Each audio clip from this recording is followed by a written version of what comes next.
fucking. This is my first podcast. Please be gentle. Oh yeah, we do these all the time. Yeah.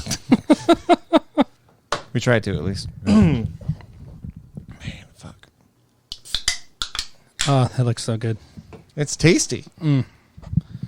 Since I got to go pick up the kids, I ain't gonna do the drinking. Right. Is that like the low carb, no sugar kind? I think so. Yeah. That's what they say. That's what they say. I think this is a non-alcoholic podcast. Well, this is a bummer. Well, I mean, it's suitable. Our guest doesn't drink either. No, great. You don't drink? No, I stopped drinking. I remember why I don't like them now. It's okay. No, in the last place that Lindsay and I lived in before we bought our place, there was a sign in the basement. I wish I stole it. But it's like this little gremlin guy, and it was like a wood sign, really old, and all it said is "Never trust a man who doesn't drink." And it looked cool, dude. Why did you not take that? I felt like the landlord would be like, "Hey, man, I know you took that sign, Right? Like, oh, what sign are you talking about? I drink. I don't know why you thought I took that sign. Yeah, you can trust me." Yeah. Yeah. No, I just the taste. I don't know. There's nothing out there that other than like the not your father's like mountain ale or not your father's root beer. Oh yeah. You know, I can drink those, but it's just I don't know. It's just there's no need for me to drink. So you just stick to hard drugs. Yeah, the heroin's the best, buddy. I know. Yeah. I'm just saying. I got to get some new needles though. Those ones I have are rusty. They say they don't rust, but that's a lie. Liars. I mean, before we get into the actual show here, just so everybody knows who's around, this week we're going to be doing a 6-string and a story, not a 6-string and a sitcom like I've heard twice today. Kyle?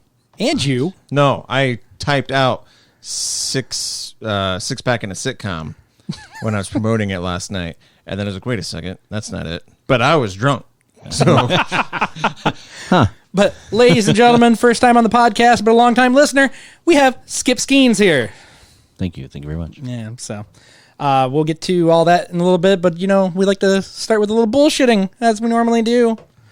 But I was pointing out like the non-drinking thing. You would be the third 6-string in a story, but the second guy that does not drink doing it. oh yeah. Yeah. Sam doesn't drink either. Ah, you like Sam? No. You don't like a lot of people. I know. It's okay. No, yeah, it's fine. I really don't. You're in good company. Oh yeah, Kyle's in the corner too, but we had to like cannibalize his microphone. Hey. He's got a mic in front of him. It's just not hooked up. It's just like the equivalent of giving your son or daughter the remote control that's not hooked up to the Xbox. I was going with the razor blade without the blades in it. Oh, that's a better So one. we could practice Right. shaving Yeah. from here. Yeah. You used to do that. Yeah. With a little plastic cover on it still. Oh, yeah. So I seen that you watched the Tony Hawk documentary. I have documentary 2 times in the last 2 days, and I watched the Tony Hawk one for I'm Not a Superman. Yeah. For the Tony Hawk Pro Skater, which was absolutely phenomenal because it not only did it like dive into like the progression of the video game and what it did for skateboarding, but just through like the ups and downs of skateboarding from the 70s through the 90s and how that last wave of explosion that come through. And it was really good, man. I mean, hats off to whomever did like the D'Amatos or whatever. It was a fun documentary. And, you know, I know all those skateboarders from when I was a young kid too. So it was, you know, like, oh, fuck yeah, Steve Caballero. You know, and I saw Steve Caballero play with Mellencamp. You know, like, it's just like, man, fuck. And then Rodney Mullen doing like, you know, showing everybody that he's smarter than everybody and he talks funny and I don't know. But it's really good. Definitely worth a watch. I think I've watched it 3 times this past week. 3 times? Yeah, I watched it once, and then once somebody's over here and we're just sitting there, I'll just throw it on, and then we just kind of quit talking and just start staring at the TV. Oh, it's so good, though. Is it on Netflix or? No, Yeah, you it's gotta you have to rent it. Did you rent it 3 times or you just buy it? Because at that point in time, you should just buy it. Who said I rented it the first time? Oh, did you buy it? Who said I bought it? What are you doing, you fucking illegal scammer? Yeah, unfortunately. Oh, that's cool. You know. Yeah, unfortunately. I've never done that. I will say that I did pay the money to see Bill and Ted Face the Music, which was phenomenal. Where did you guys go? I didn't go anywhere. I got it here at the store. Got it here at home. That's weird. Studio. Studio. Yeah, the whole house is a studio now. So I'm telling you, bathroom studio. I can't wait. I'll hook up the wireless for you sometime. I'm good at shitting, though, unlike Kyle. So Bill and Ted, how was that? Like, I saw you watched it, and then I was immediately angry at you. You want to come over here? I've got access to it all the time. I never asked to hang out with you. Oh. You asked to do Outside the of the podcast, podcast. though. Yeah, outside the podcast. I'm like, fuck. As a fan of the first two movies, like this didn't seem like a cash grab. It didn't seem like it sold out at any time. It really fits really, really well in with the other two movies. I've heard that from other people. Yeah. Or I've read that on other like online reviews. And if anything, it kind of shows how good of an actor Keanu Reeves is because he acts like he can't act. Yeah. And, He didn't kill anybody in it. So, And he didn't kill anybody. you know, that's got to be a transition, right? Going from John Wick back to fucking... Kyle just told me he wouldn't know because he's not seen a Bill and Ted movie ever. he's never seen any movies. Yeah. I don't know why. We should make that into a podcast. Movies I haven't seen. We don't have that much time. So how did they write around without giving too much Carlin? Oh, well, you see, that was really, really cool. They didn't try to get around it. Like, they're like, Carlin's dead. Yeah. But the person who played the Carlin figure, whose name I don't remember, she's the voice His of wife, the wasn't daughter in Bob's Burgers. She's in That's a stretch. I have no idea who the hell you're talking about. Kristen Schlegel, something like that. Kristen Wiig. Okay, so Yeah. Kristen Wiig is playing... Kyle can tell you in a second here. Hey, by the way, I did download that IMDb app. Oh, I still have not. Boop. I Google it, and then I go from there. Kristen Schaal, I think is her name. But you see her face, you would know who the hell it is. Kristen Schaal. She is Rufus's daughter. Okay. So, like, that's how that was worked around. And when they go into the future, there's a hologram of Rufus that kind of teaches everybody everything. So that was really cool, too. But that's how they got around that. It had everything that you could possibly want. There was callbacks. You could tell that it was definitely drawing more from the first movie than the second movie, but that's fine.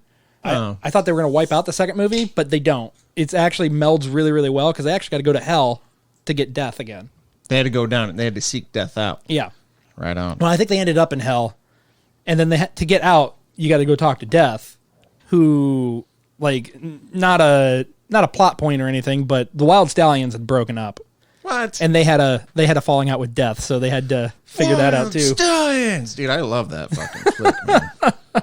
But yeah, I encourage anybody to actually pay to see this movie, and that's why I did it, which is kind of like hypocritical of the Tony Hawk thing or whatnot. But that it's just a great movie, well worth the $24.99 to buy it, and I can watch it as many times as I want. There you go. Wow.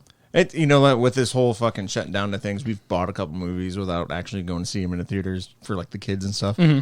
Well, we've gotten lucky every time because eventually there's gonna be a shithole on there. You're like, man, why do we have to pay full price for this fucking thing? And whatever, it is what it is. But Well, did you see where Disney was going to charge an extra $30 to see the new Mulan on Disney Plus?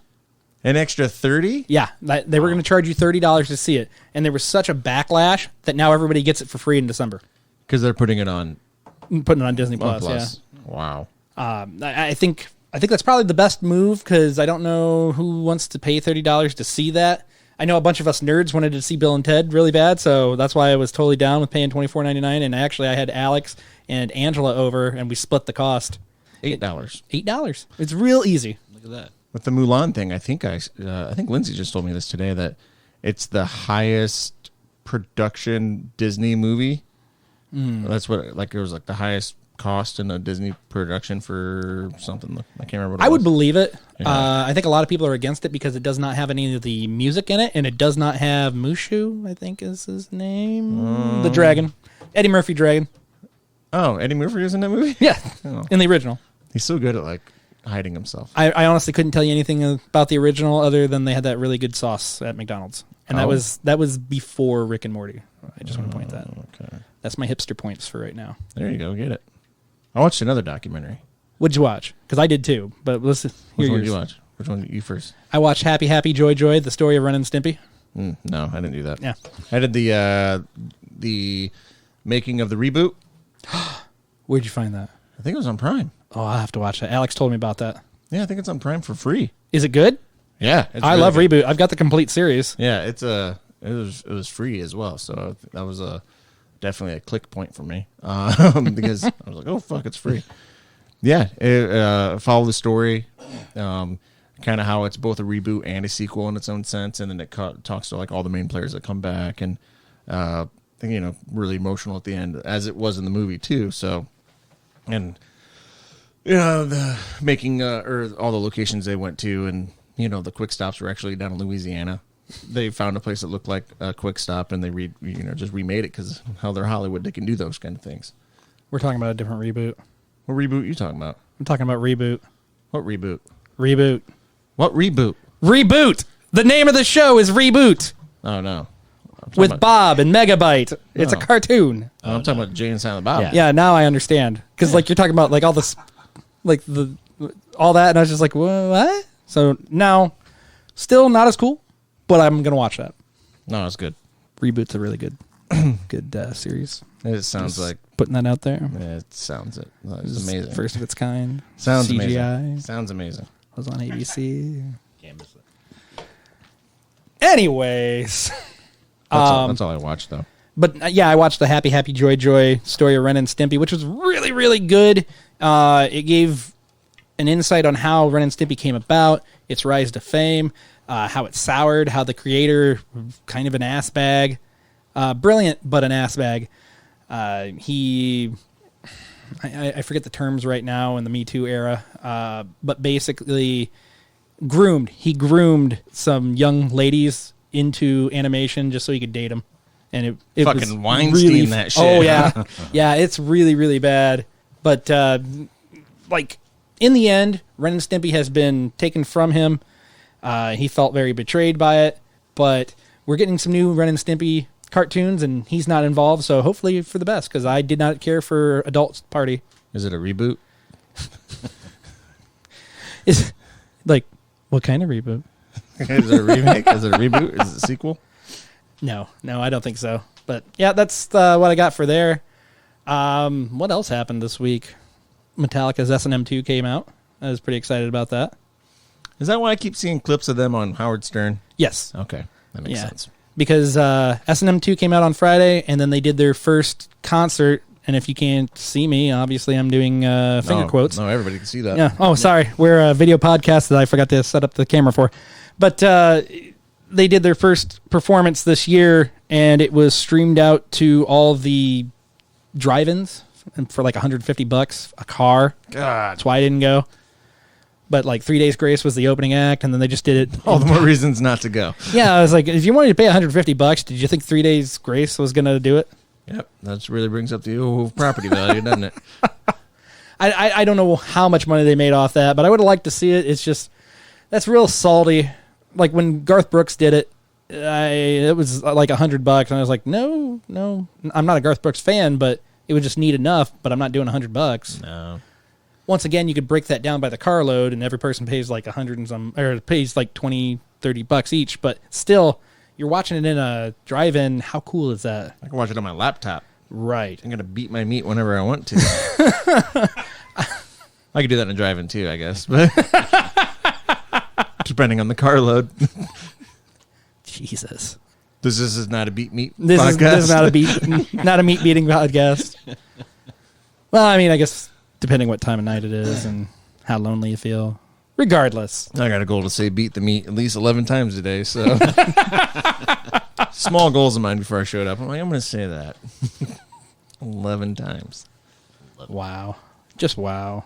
Well, I mean, we might as well get into the show here. So, as I said earlier, we have a guest this week for Six Strings in the Story. That would be the Skip Skeens. Skip, you've got quite a career in local music here. You've done many things with many people. Accolades. You play bass, guitar. You probably play drums. I have no idea. Only once. Only once? Okay.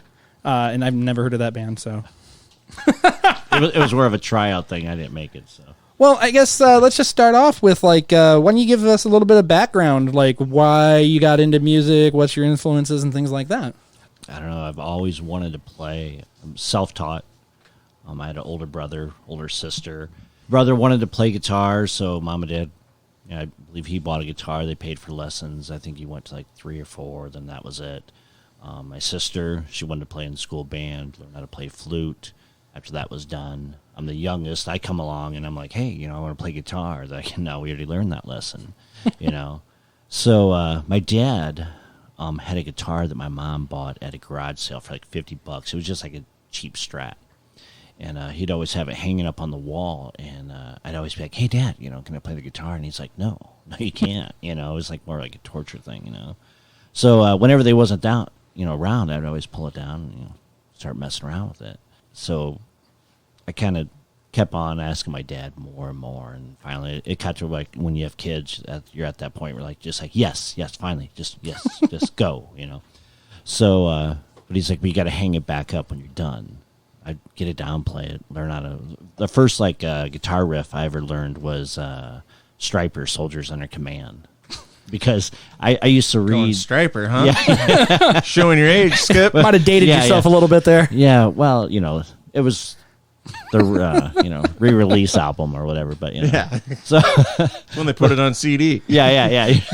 So, but I used to like get the guitar magazines that had the tab and all that stuff in it, So, but I slowly would teach myself more and more. And one day I was walking around the house and I was playing. I think it was like Amazing Grace on guitar, and my dad was like, "Is that Amazing Grace?" It was one of those things where I just picked it up, and I was like, "Yeah."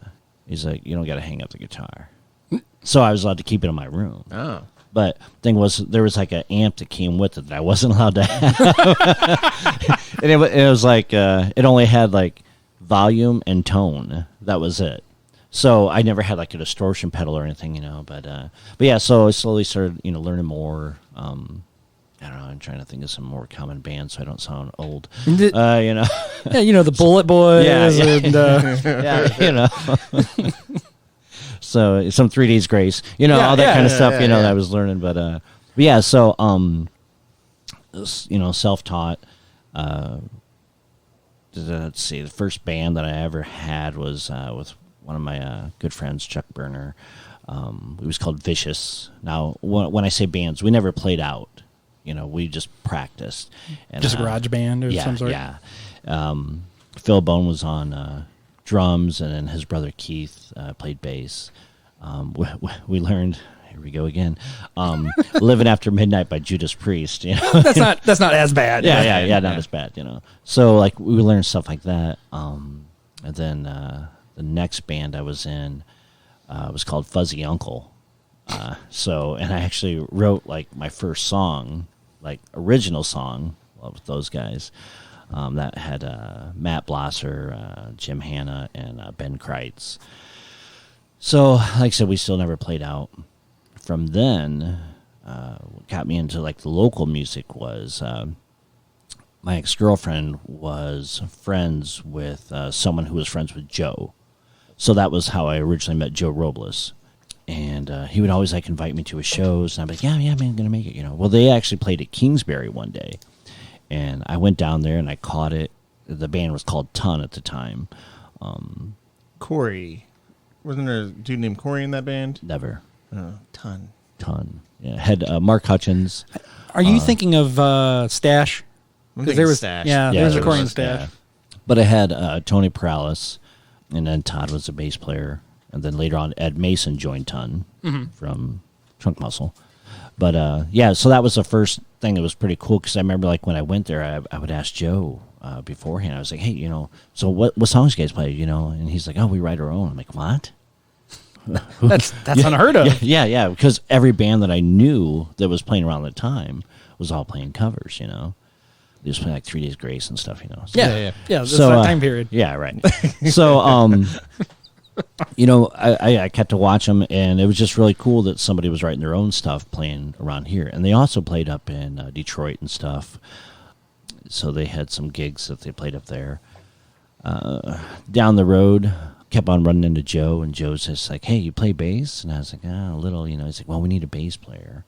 And I was like, I still want to play guitar, And there was an ad in the paper, and it said, band looking for rhythm guitar player. I'm like, oh, sweet, So In our paper? yeah, it was. This is back when they actually had, Yeah, had classifieds. yeah, they actually had a musical section, believe it or not. Well, really? You couldn't just post on your local Facebook. yeah, So. yeah, no, not then. Or MySpace. Yeah, MySpace wasn't even. Yeah. No. There was a thing called mp3.com back then, but anyway. So I called, and it ended up being Mark Hutchins. Okay. And I'm talking to him and stuff, and he's like, what kind of music you like? I'm like, I love Candlebox, and like Alice in Chains and stuff like that. And he was like, oh, okay. He goes, well, I'm like, yeah, man, I remember seeing you, down at Kingsbury. I'm like, that was awesome, And anybody who does know Mark would play right-handed guitar upside down because he was left-handed. And a phenomenal musician. But anyway, so I'm like, yeah, friends with Joe and stuff. And never got the call back, So then, like I said, This motherfucker likes Alice in Chains. Yeah, exactly. I was just like, man, I must have said the wrong bands or something, But down the line, Joe says, hey, you playing bass yet? I'm like, you know what, man, I don't have one. He's like, well, we got one. He's like, just come over and jam, I was like, all right, man, that's cool, And I went over, and at the time, I didn't drink much back then either, Jake. Oh, just okay. So that's the middle point of my career. But anyway, at the time, I'm like, okay, so I got to be serious about this, So I think I took over like my energy drink or something, And I'm like, and Mark comes in with 2 cases of Old Mill, and I'm like, oh, okay. And he's like, hey, you want one? I'm like, no, we're gonna learn these, So he, showed me the songs and stuff, and they had the bass that I actually still have now that I used in Grace Engine. Was Mark's, and I ended up buying it off of him. Oh. So it was Epiphone. Anyway, so I kept on learning the songs, and each time we practiced at a house over in Paulding, up in that like attic. It was a small area, and I don't know if you know anybody from Paulding, but anyway. Nope, not one, not one in this room. But anyway, so yeah, those guys could really drink. And I was just like amazed of how they was able to drink that much and still play and perform, And Mark's just like, yeah, man, And the first show I played with them was over in Bowling Green. I think it was called Uptown Downtown. They had yeah. Okay, yeah. So played there. I didn't drink then either, and I was just like, nervous as all get out because this is the first time I've ever performed in front of, with a band in front of people. So, we cut that down. Played another show after that, and then I started drinking. How old were you at this point?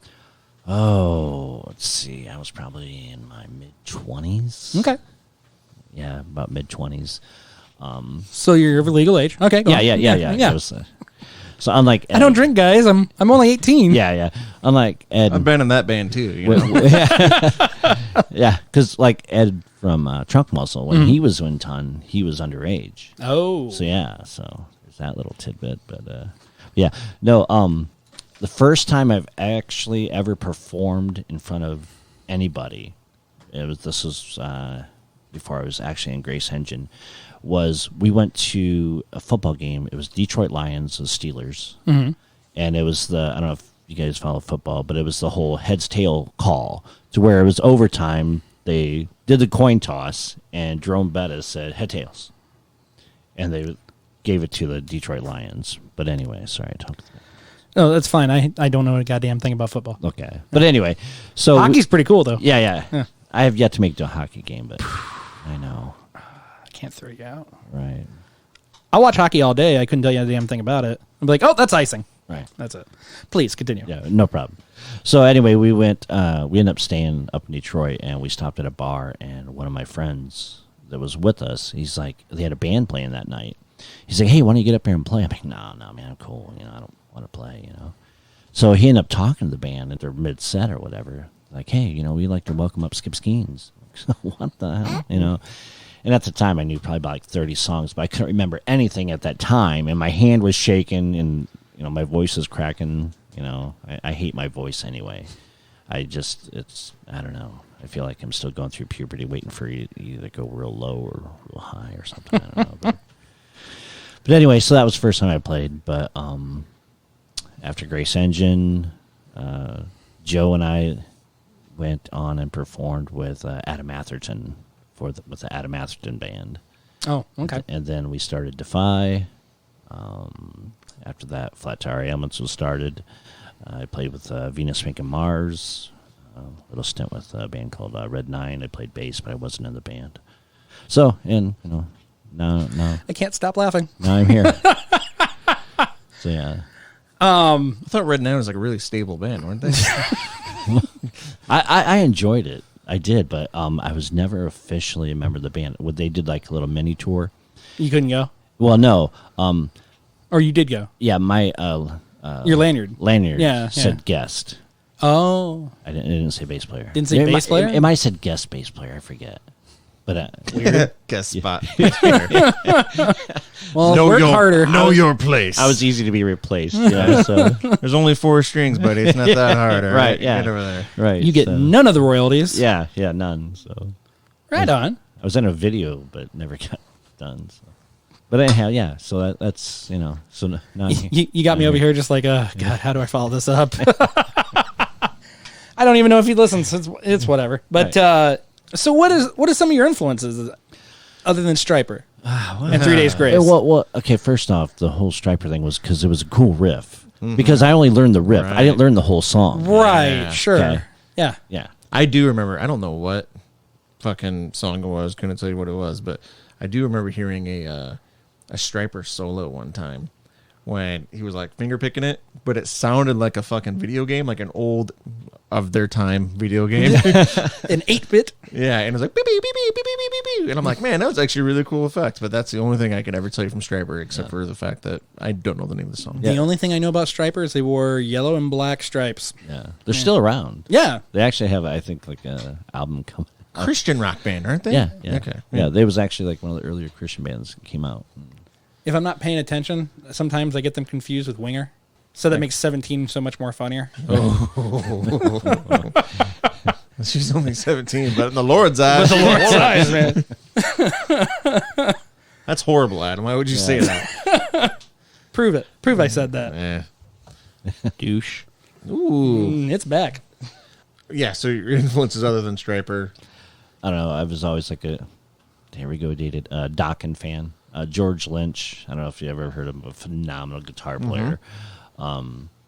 So we actually got to open up for Lynch Mob, and I actually got to meet him. It was really cool. I mean, especially like I said, I used to read Guitar Magazine and all that stuff, and when I was in high school. So then years later, I get to meet the dude. It's like, oh, that's so cool. So what band got to open up for them? That was Flat Tire Elements. Flat Tire did? Yeah, up in Fort Wayne. And then we also did, he had a side project called Souls of We that we opened up for them as well. All right. I see he's not using the name Lynch Mob anymore. I haven't talked to him for a while, so I'm not sure right off. Pick up the phone. Find out for yeah, us. Yeah. I'm just going off of something I read in the interviews. So. Right.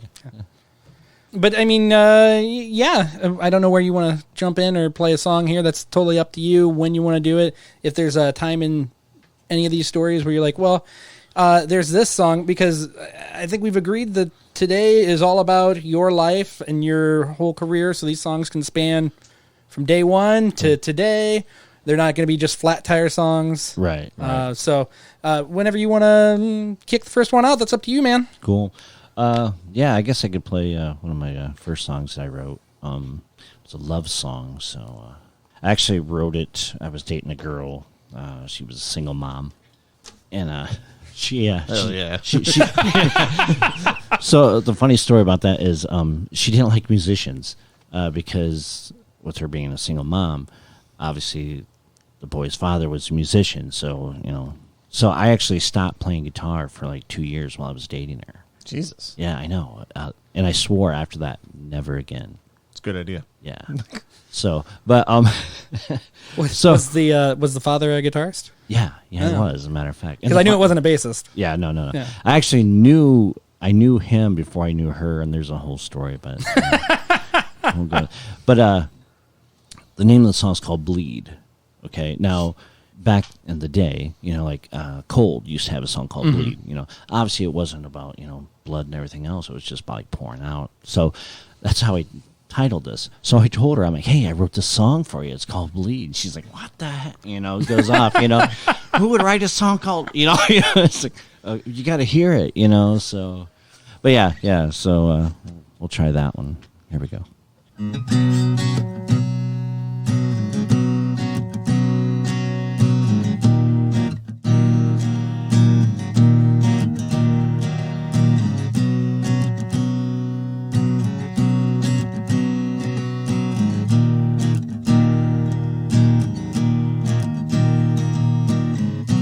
Sad tear-stained eyes staring out her window.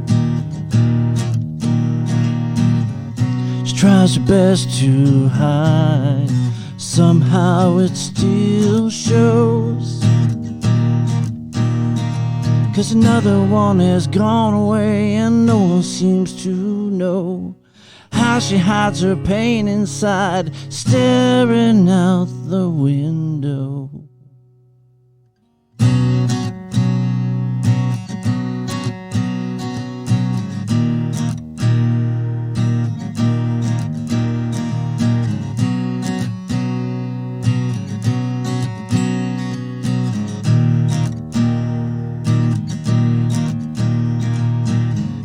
And as the bus pulls away, there goes her life. She don't know what to say when he asks her why. Why daddy don't come round no more, and what he does ain't right, and what the little boy did wrong, and how he can make it right. Bleed, bleed on me, oh bleed, if you need. She only wants someone to believe, and I could be the one that she would see and bleed.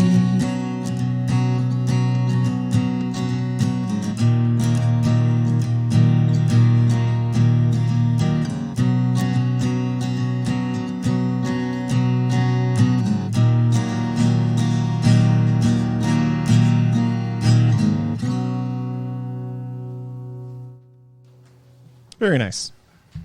Like it all just came to me one night, so I wrote it. My favorite part about it is I thought of this because you wrote that for a girl that didn't want you to play guitar. So you should have just so you should have just wrote that, named that song "Irony." Yeah. Obviously, this was written after the relationship was over, correct? No, actually, we was dating. And this is why the relationship is over. You got it. No, just kidding. Oh, you wrote me a song. We're done. Yeah. No. There was a stipulation. Yeah, it's because like every girl you date, oh, you got to write me a song. You're in a band, But then like everyone you write, you end up, the rule of thumb was if you wrote a song for a girl, then the relationship wouldn't work. So That's how it works. Yeah. yeah, exactly. So I was just back then I didn't know the rule, and I'm like, yeah, listen to this, call bleed. What, so. Yeah, and like I said, it was back then. It was like trying to find, like so deep, So you call it bleed. I mean, it tells a story, and Yeah. it's very deep and intimate.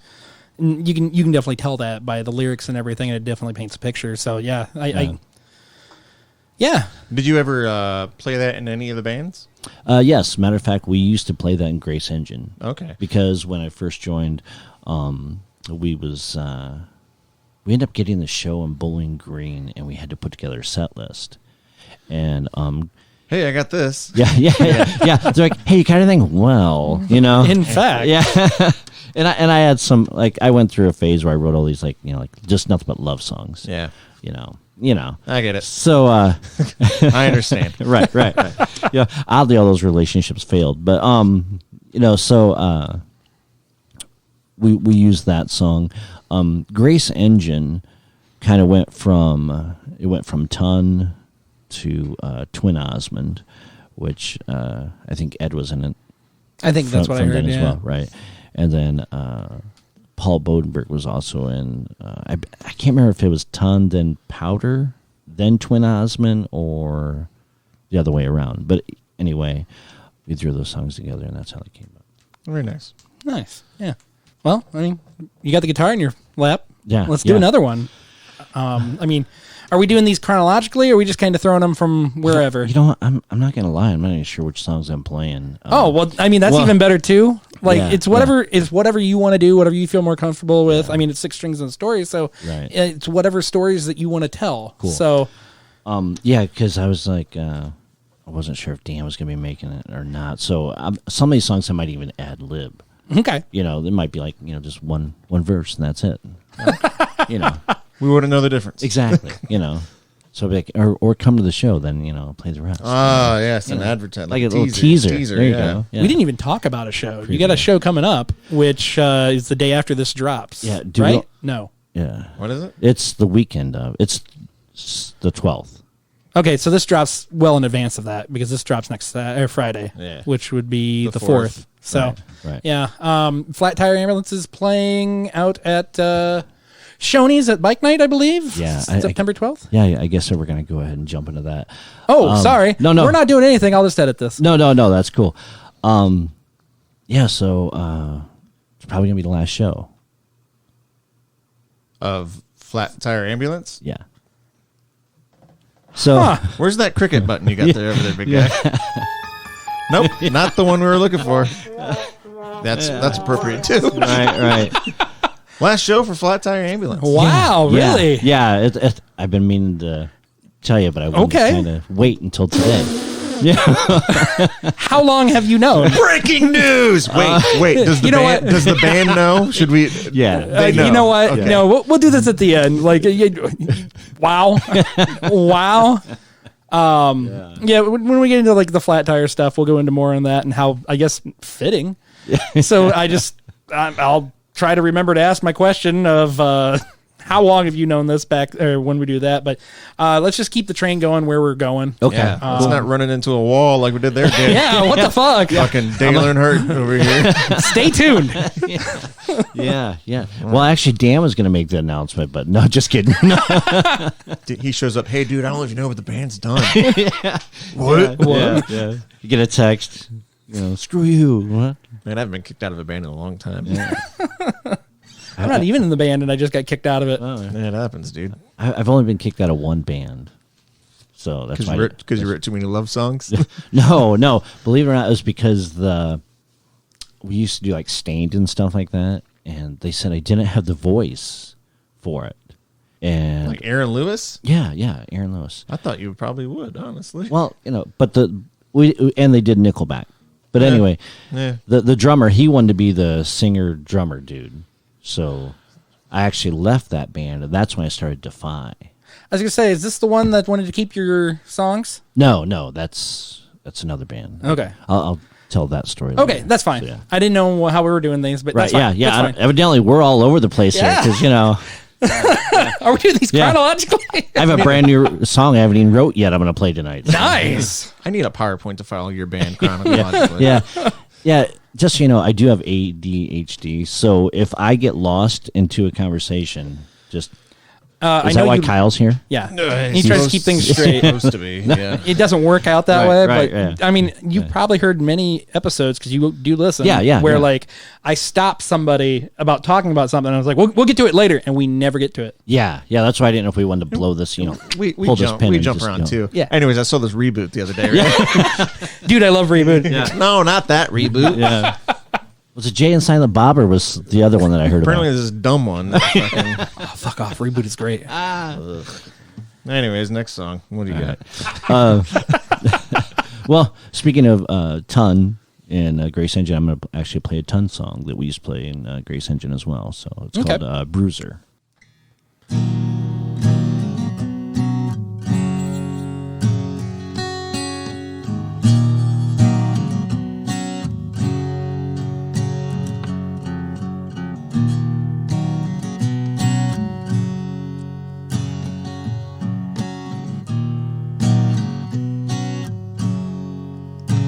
All of the people get all the right pills. If all of the people had their own free will, can you imagine no more worries and no more troubles in this world?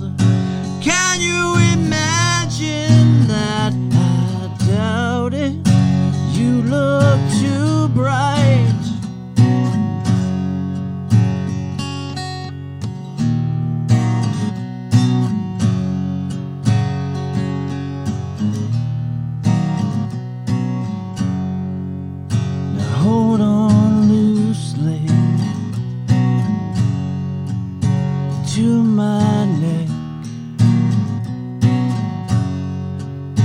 hold on tightly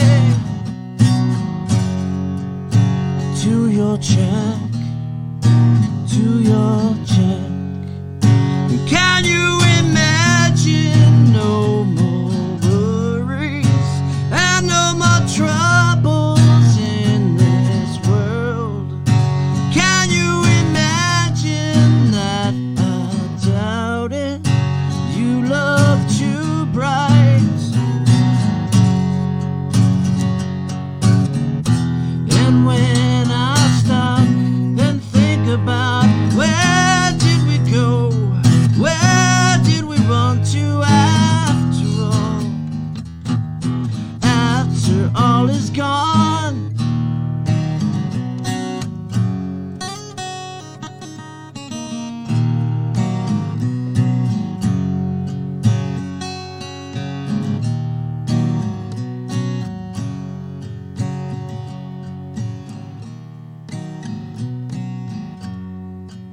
Now I know you can't see clear. I wrote you a letter. Please answer, my dear. If all of the people had all the right pills,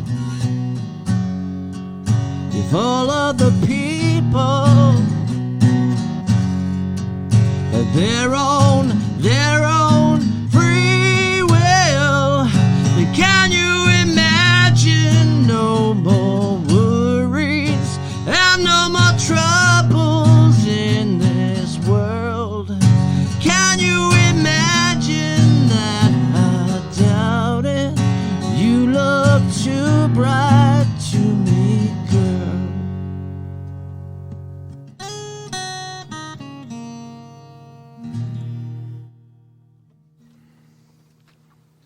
So yeah, so that was a ton song. That was actually one of the first songs I learned when I joined Grace Engine. Okay. It was written by, like I said, Mark Hutchins. So real quick, we'll go ahead and jump to Mark. Anyone who doesn't know Mark or has never heard Grace Engine, he was one of the most talented, deepest musicians that I ever met, and he was like such a huge influence to me. He's basically the reason why I still think I'm in Flat Tire Elements now, because everything else, like I said, we never made it out of a garage or a basement or anything else. But he was the one that gave me that first chance, and like I said, the first show at Bowling Green, you could tell I was kind of nervous. Next show I was kind of nervous. Then, like I said, I started drinking Old Mill. That was the beer back then. That we drank. Right. Right, Blue Yummies. Gotcha. Right. And so we started, like I said, with Grace Engine. We was going at it, like really playing out a lot. We did a parking lot party with like Elvis and Hammer. Oh yeah, the band. Yep. The DJs. Yeah, okay. I remember. Where was that at? Shakers. Used to be Shakers. Shakers. Now it's Jerseys. Yeah. So, but it was kind of cool because Mark, like I said, if you ever saw Mark perform, not just that he had the upside down guitar, the dude was just, you could feel it playing. But yeah, I'm so proud and honored that I got to meet him. Unfortunately, he's no longer with us, but think about the dude like every day and do my prayers every day and everything else. But a lot of stuff, I'm not good with like how many years ago something was. Right. But I can tell you important, like especially like with deaths and stuff, I can tell you exact things that happened when it happened. Mm-hmm. Does that make sense? Yeah. So unfortunately, like I said, through you, Adam, was how, he sent me a text. He's like, hey, what's up with, Mark? And here I, hopped on Facebook, and that's how I first found out.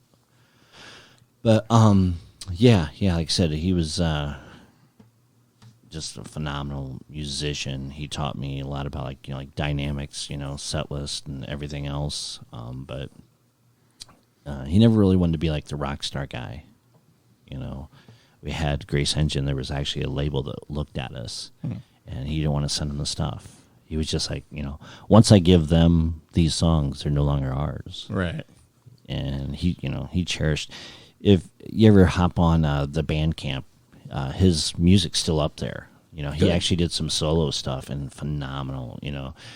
Because basically what happened is like we started getting a little bit heavier once I joined the band.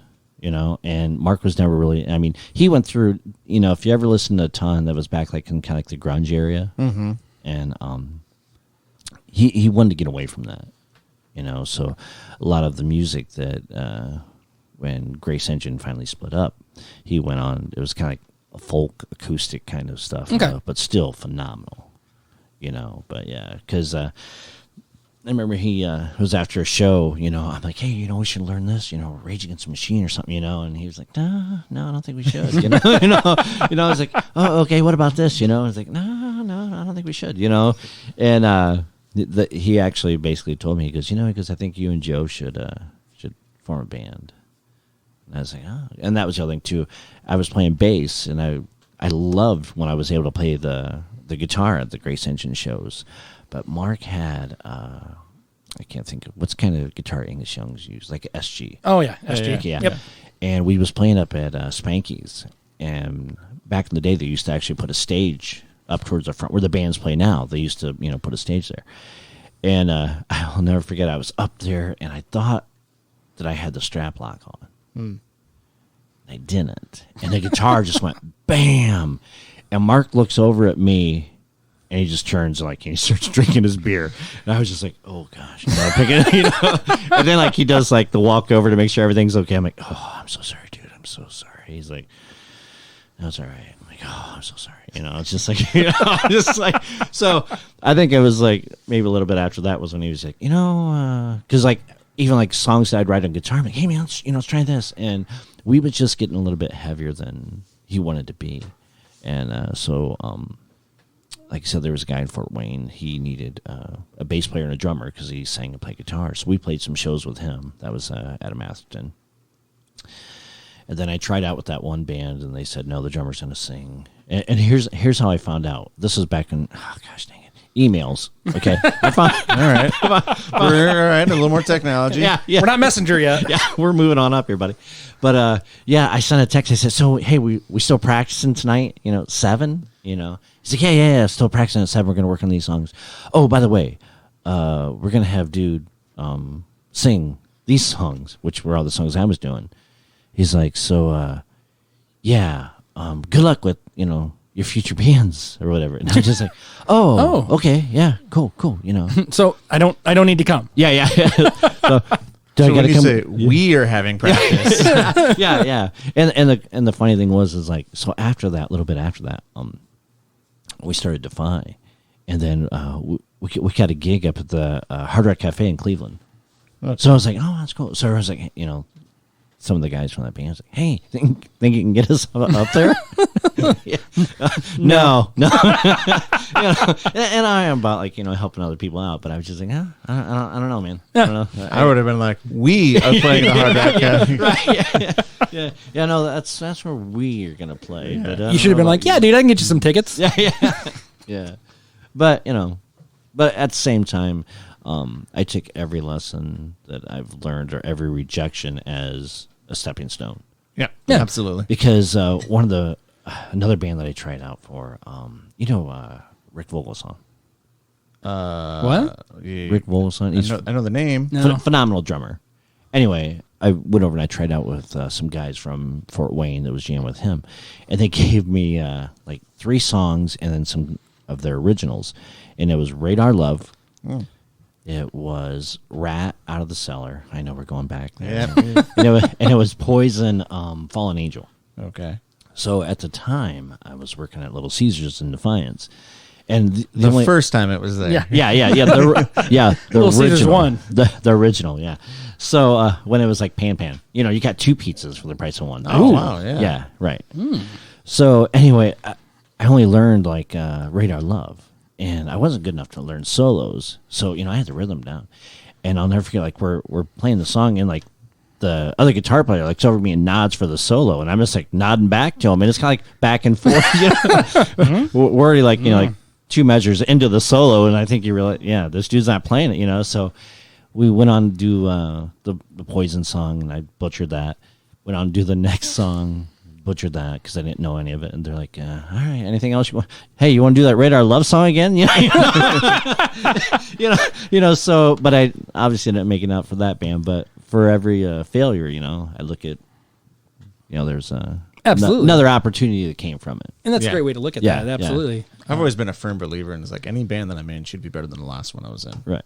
Oh yeah. Like not only the band itself, but like my ability. Right. Because I should know how to read this room better. I should know how to fucking transition a little bit easier. Right. I should, because every person you play with should make you better. Right. So that's the way I look at it. If you screwed that one up, then but how right. Yeah. what how you can apply it to your next project. Right.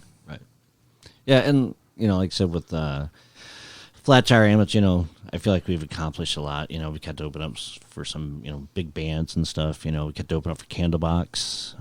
I think I remember that was just a couple years ago, wasn't it? Yeah. It was actually for my birthday, and the funny story and kind of back with this was around the same time Mark passed away. Okay, and I would just kind of.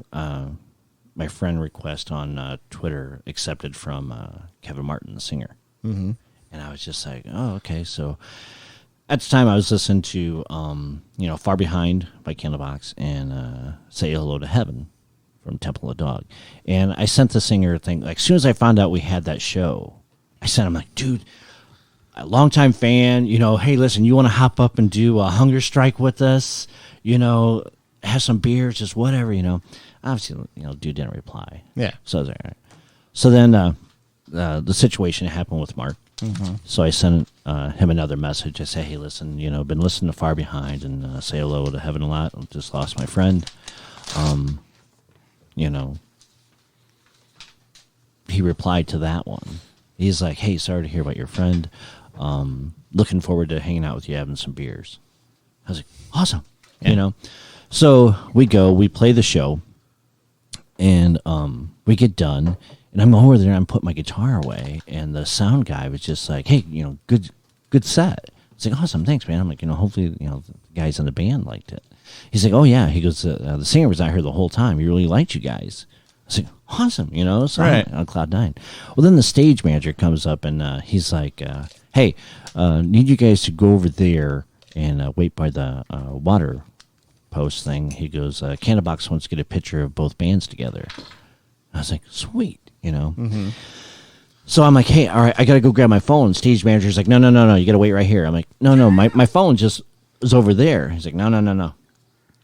So one of our other friends, Chuck Frank, he was there. So I'm like, hey man, come back here. You gotta, come backstage. Well, security wouldn't let him. Right. I'm like, no, we're not gonna get a picture if we don't have, someone here to take it. So we end up getting him back here.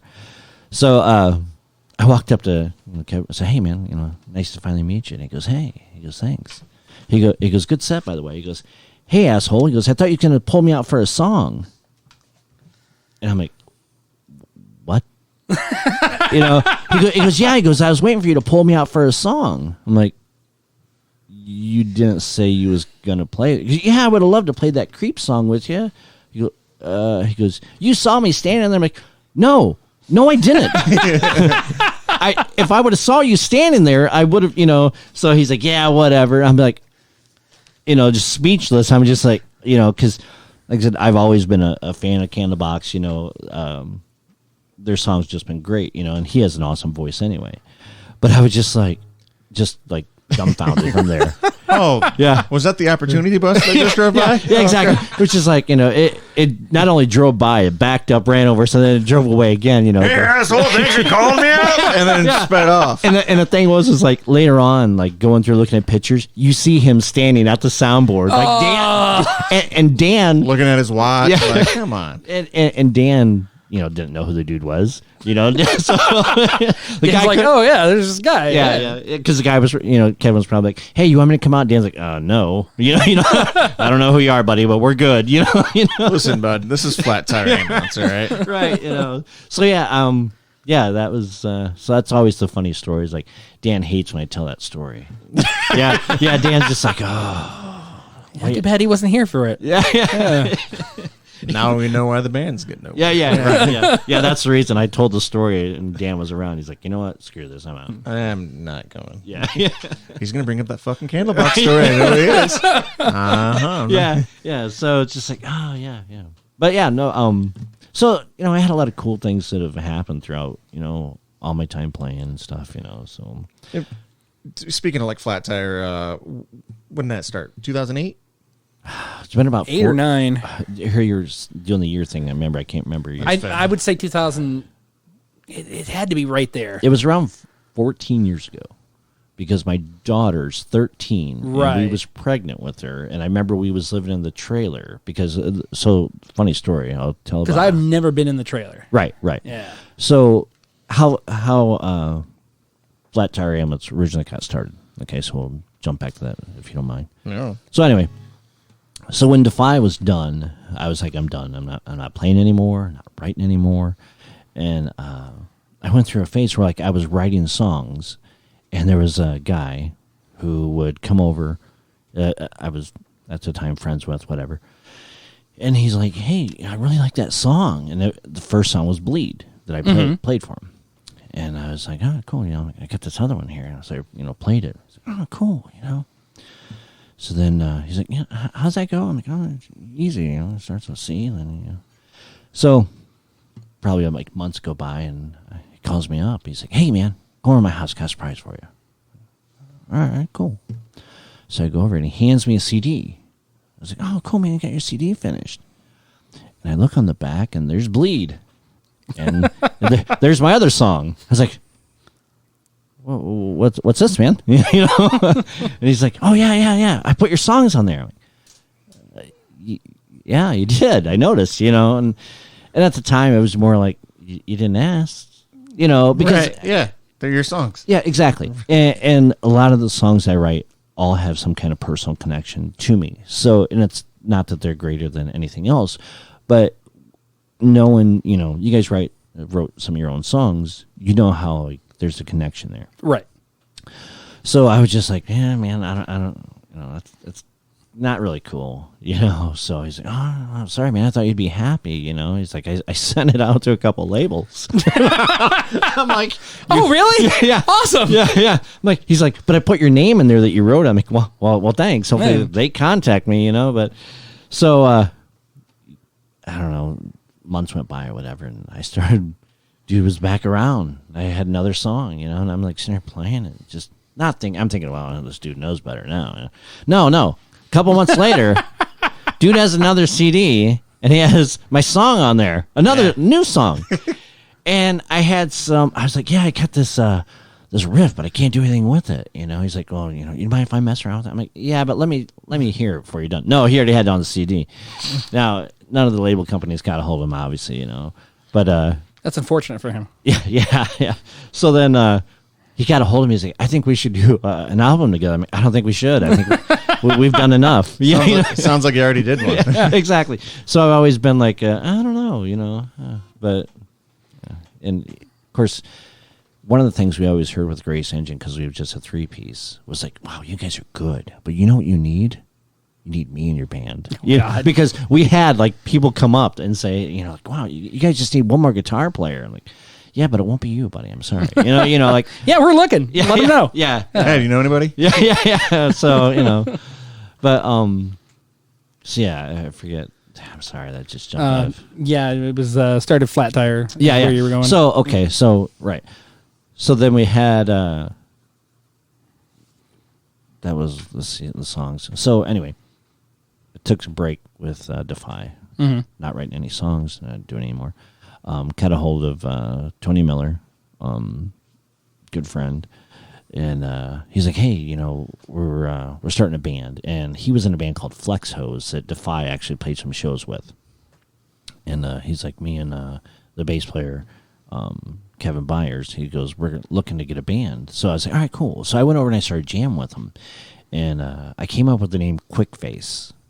And they just like loved it. I was like, I don't know. It was the first option that came out. But yeah, so they was like, yeah, cool. And they liked it, And started writing some songs. And that's when I wrote like Slam and All For You and a couple other songs. And that wasn't finished. But anyway, long story short, that band ended up not going to work out. Mm-hmm. And how we came up with it was like, hey, listen, I'm going to take the songs. You guys can have the name, and they was like, cool, yeah. So they kept the name and I kept the songs. So I wasn't doing anything with them. And Joe and I didn't really have a falling out, but we kind of like our last show was just like, see ya with Dephi. Mm-hmm.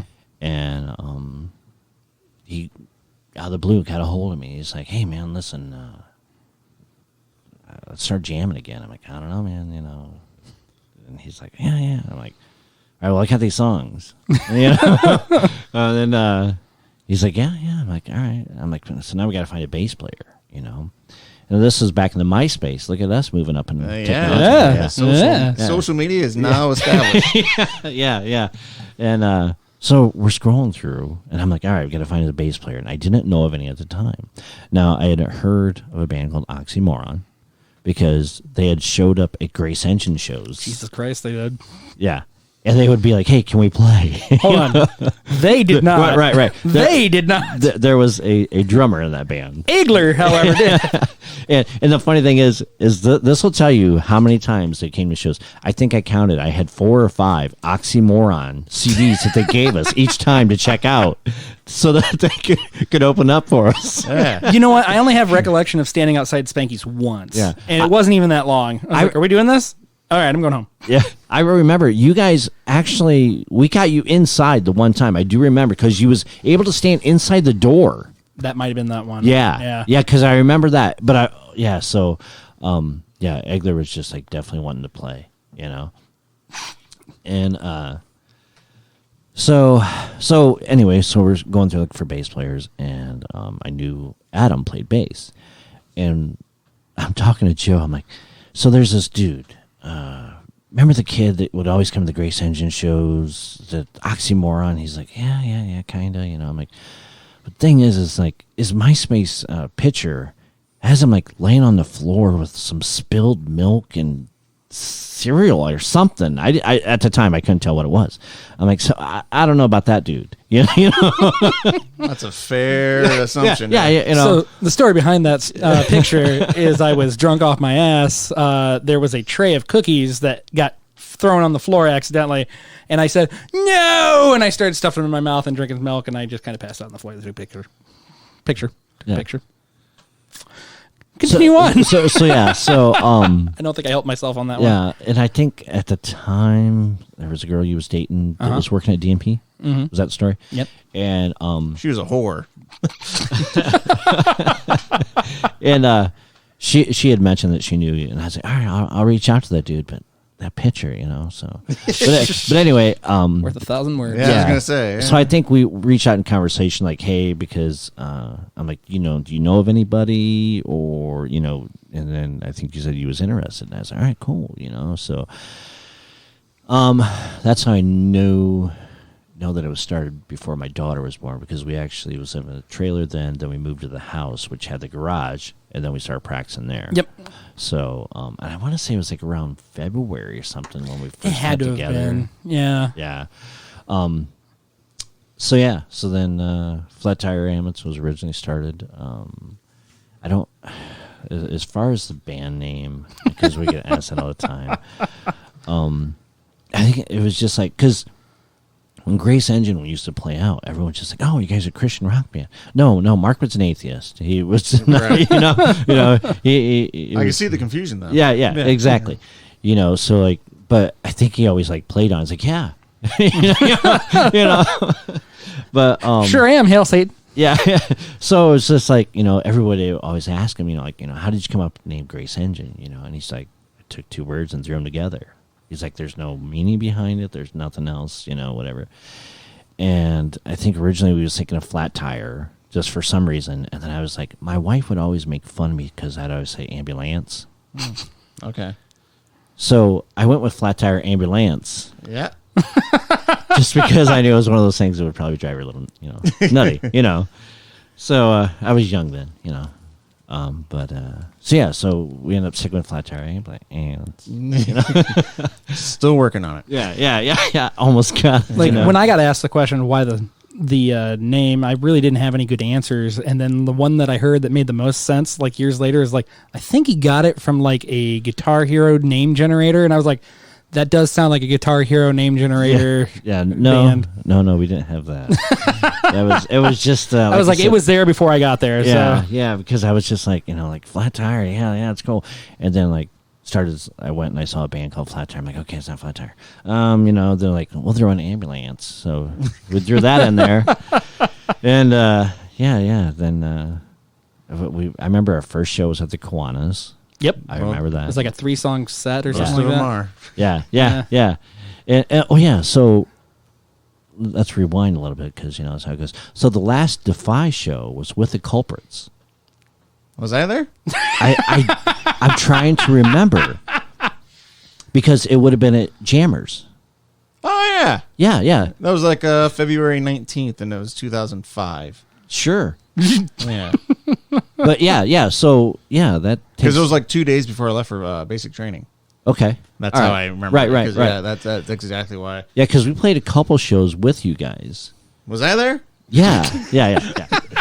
Sure was. Because I actually sent you a picture years ago. Oh, yeah. I remember Yeah, that. because we played over in Hicksville. Very depressing. Yeah. That picture. Dude, I know. Trust me. I mean, I was like, not yours, just, No, In general. mine I in know. general. I was like, holy shit. Look, I can count my abs. Yeah, because so and I know you guys talked about it before, but like Matt Andrus and stuff, Yep.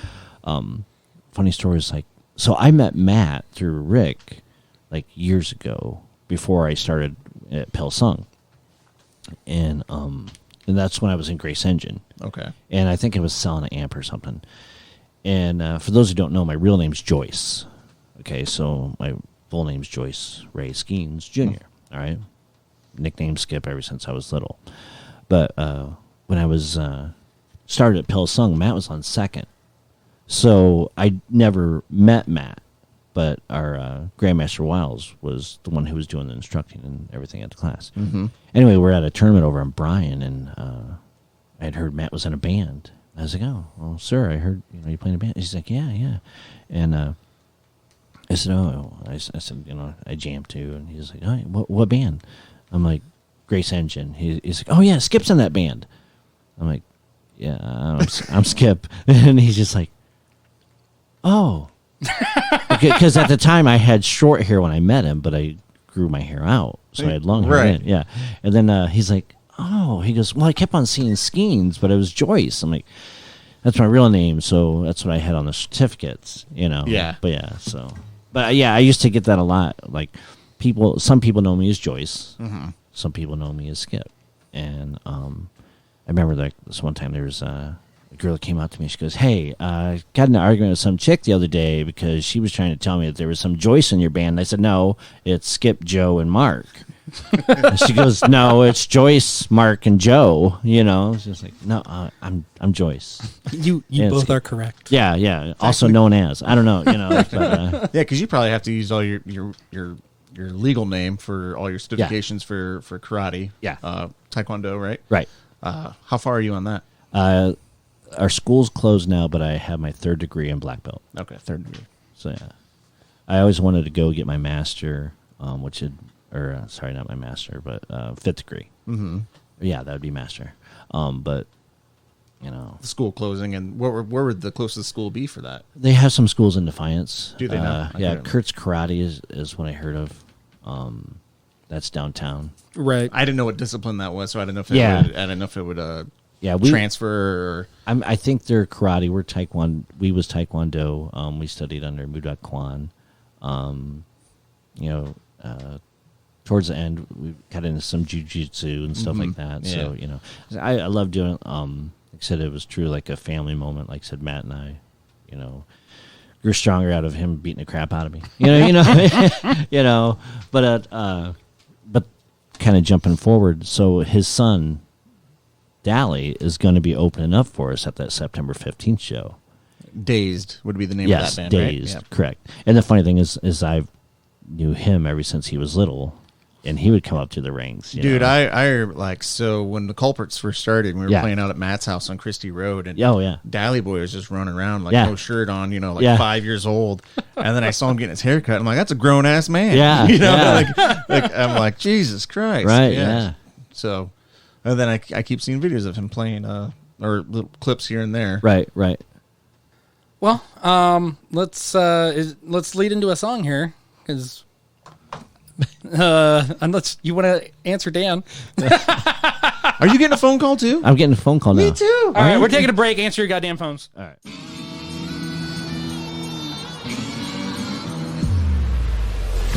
Looking for tools, instruments, electronics, jewelry, and more? Or do you have some extra and just need some cash? Check out Pack Rat's Pawn Shop here in Defiance and Findlay, Ohio. Owned and operated locally and staffed with friendly and knowledgeable people so you can buy, sell, and trade with the peace of mind that one could expect. New items go out daily and are posted on their Facebook and Instagram pages so you can always be up to date with the best deals and best prices. So, go to Pack Rat's Pawn Shop at 1938 East 2nd Street in Defiance, Ohio, and at 10205 West US Route 224 in Findlay today.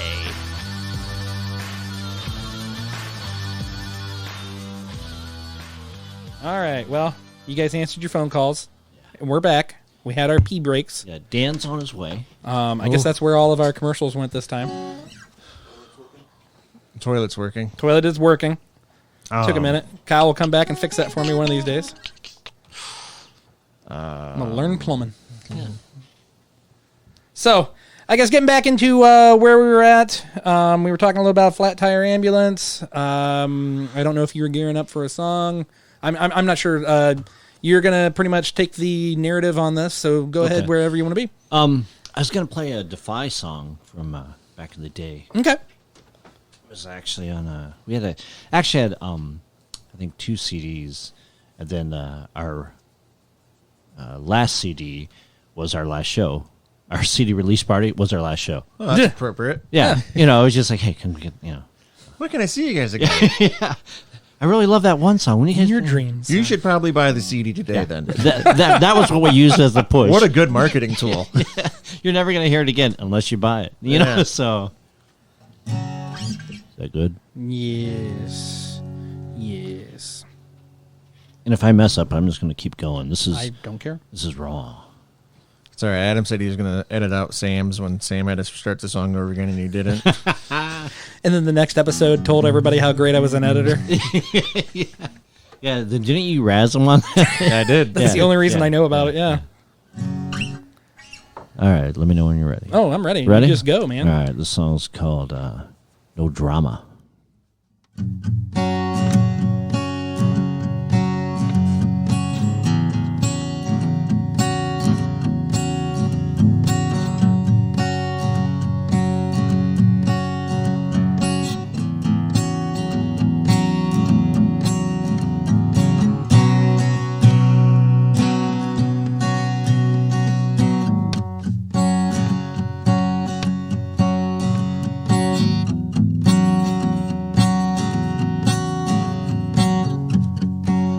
Try to sell me yesterday's news.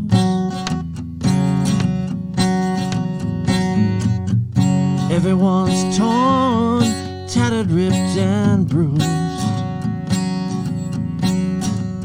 But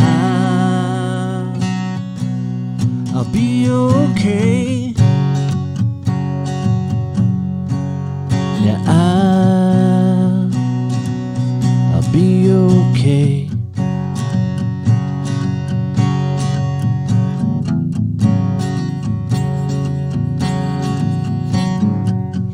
Everyone's saying the sky is falling. Nobody has anyone to hold. But I'll be okay. Yeah, I'll be okay.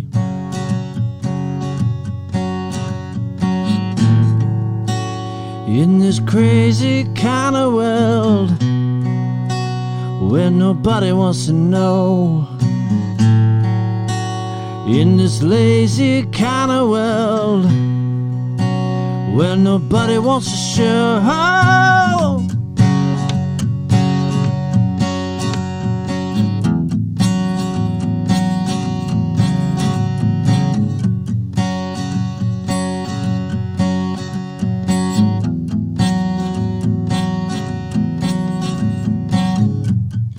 Everyone's running for someone, looking for something to hold on.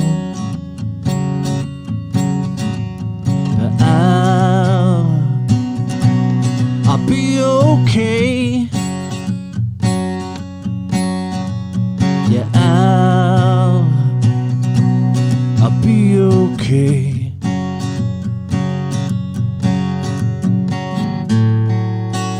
In this crazy kind of world where nobody wants to know.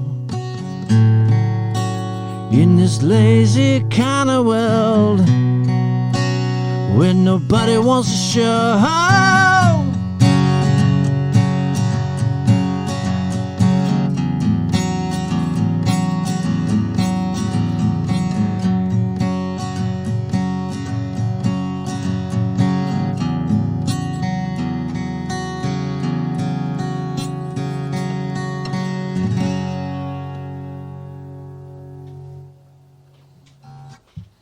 It was a song from Dephi. It was one of the earlier songs we wrote.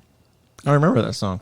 Do you really? No. I was going to say. Sorry. We actually had it played on the radio, believe it or not. That's why I was shocked. Which one? The Bear. When the Bear used to have the homegrown show. The homegrown show? Yeah, that's for you. Because I'm sure you listen to that constantly. Only when we put our own stuff on Right, there. right, yeah, exactly. Yeah. Which I can still remember, like the very first time Grace Engine was played on there. I happened to be heading to Fort Wayne, and I was listening to that, and it came on, and she's like, stick around. Later on, we're going to have Grace Engine. I'm like, because, you know what? You're excited. Yeah. Because it's like, oh, wow, so cool, That's your, that's your labor, that's your love. That's yeah. your, that's right. you. Right. And, so I was heading to Fort Wayne, and back in, here we go, time jump. So back when cell phones used to have, like, the batteries, you'd have to take off the back, and, like, recharge those. Mm-hmm. The flip kind. Yeah. So I had, like, limited minutes. And Joe was the worst for conversations. Mark knew, because Mark would call me like, hey, Saturday, practice, be it, blah, blah, blah, 2 to 3. All right, cool. Joe, on the other hand, same conversation.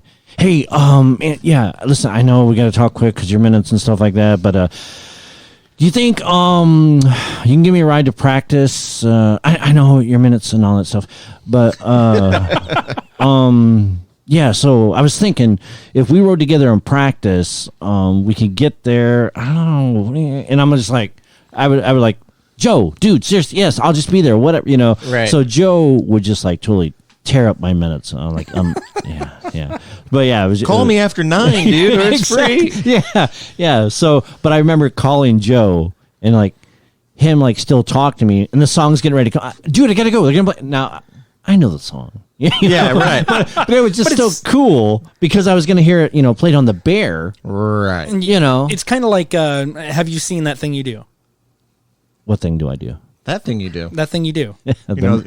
I know. So of anyway, the movie. but have you seen it? The Oneaters. No. Oh, okay. Well, that's unfortunate because like in the movie, there's a part where like their song comes on the radio and everybody's just going fucking nuts because you hear your song on the radio. Right. Yeah. I had the same thing when I heard Oxymoron played on 95.5 in the car. I'm just like, all right. Right. And then like I was living here when the Death Rats had their shit played on 92.5, 92.9. I don't know what it is anymore. Oh. But it's just like you're running around. You're like, yeah. woo-hoo!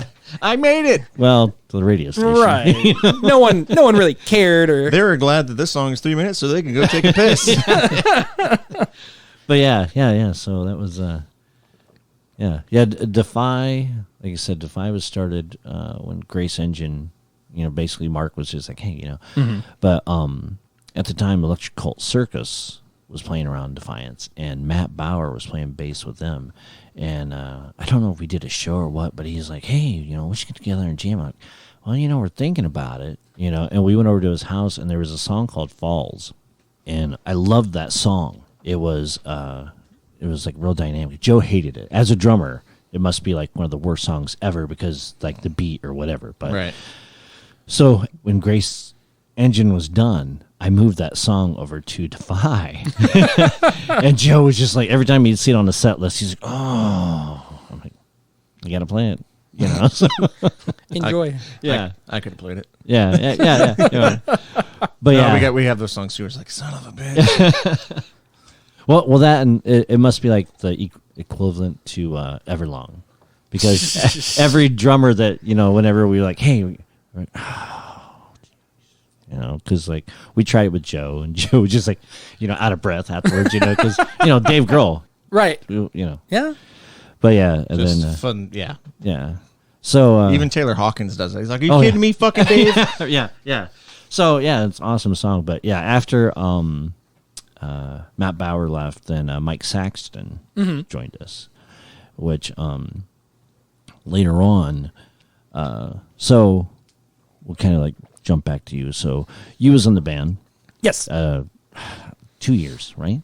Was it? Was it that quite that long? I don't know. remember. I know I was we- trying to figure that out the other day Okay. too. Yeah. So we did our CD. We went over to Vargo's for that. After you left the band, then Adam Spencer joined. Correct. So we had Adam Spencer, and then when Adam left, we still had some shows. It's kind of weird because if you ask if you ask a bass player how it's gone for us, if you ask a bass player, hey, do you know anybody? Yeah, me. I'm interested. I was like, oh, okay. Asked Adam Spencer because I knew he had a friend that played bass. I said, hey, and Adam's like, well, I have a bass. I'm like, oh, you have one, but do you play it? Adam wasn't a bass player, but Adam would come to practice. I'd say, hey, play this, this, this, this. Show up the next day, he had it down. So like the dude, he learned his crap, he was like showing up and knew it. So like basically I'd write the bass lines and say, hey, play this. But we had a show in Fort Wayne, and Adam wasn't available. So we got a hold of Mike Saxton, who was playing. So we played this show in Fort Wayne, and it was the Black Order was on it. Mm-hmm. Okay. And I always knew of Dan, maybe said like, 3 words to the dude, not much. It wasn't, him and Joe talked. It was a drummer thing, whatever, But anyway, so we played this show, and Mike later on ended up joining the Black Order. So, there you go. You're welcome, Ian. For the, They've had as many bass players as you have, so. Well, yeah, because I think we was trying to figure that out. Who wins in the bassist Well, category? we've only had 3. Oh, you definitely. Well, they had more. Does Brett count?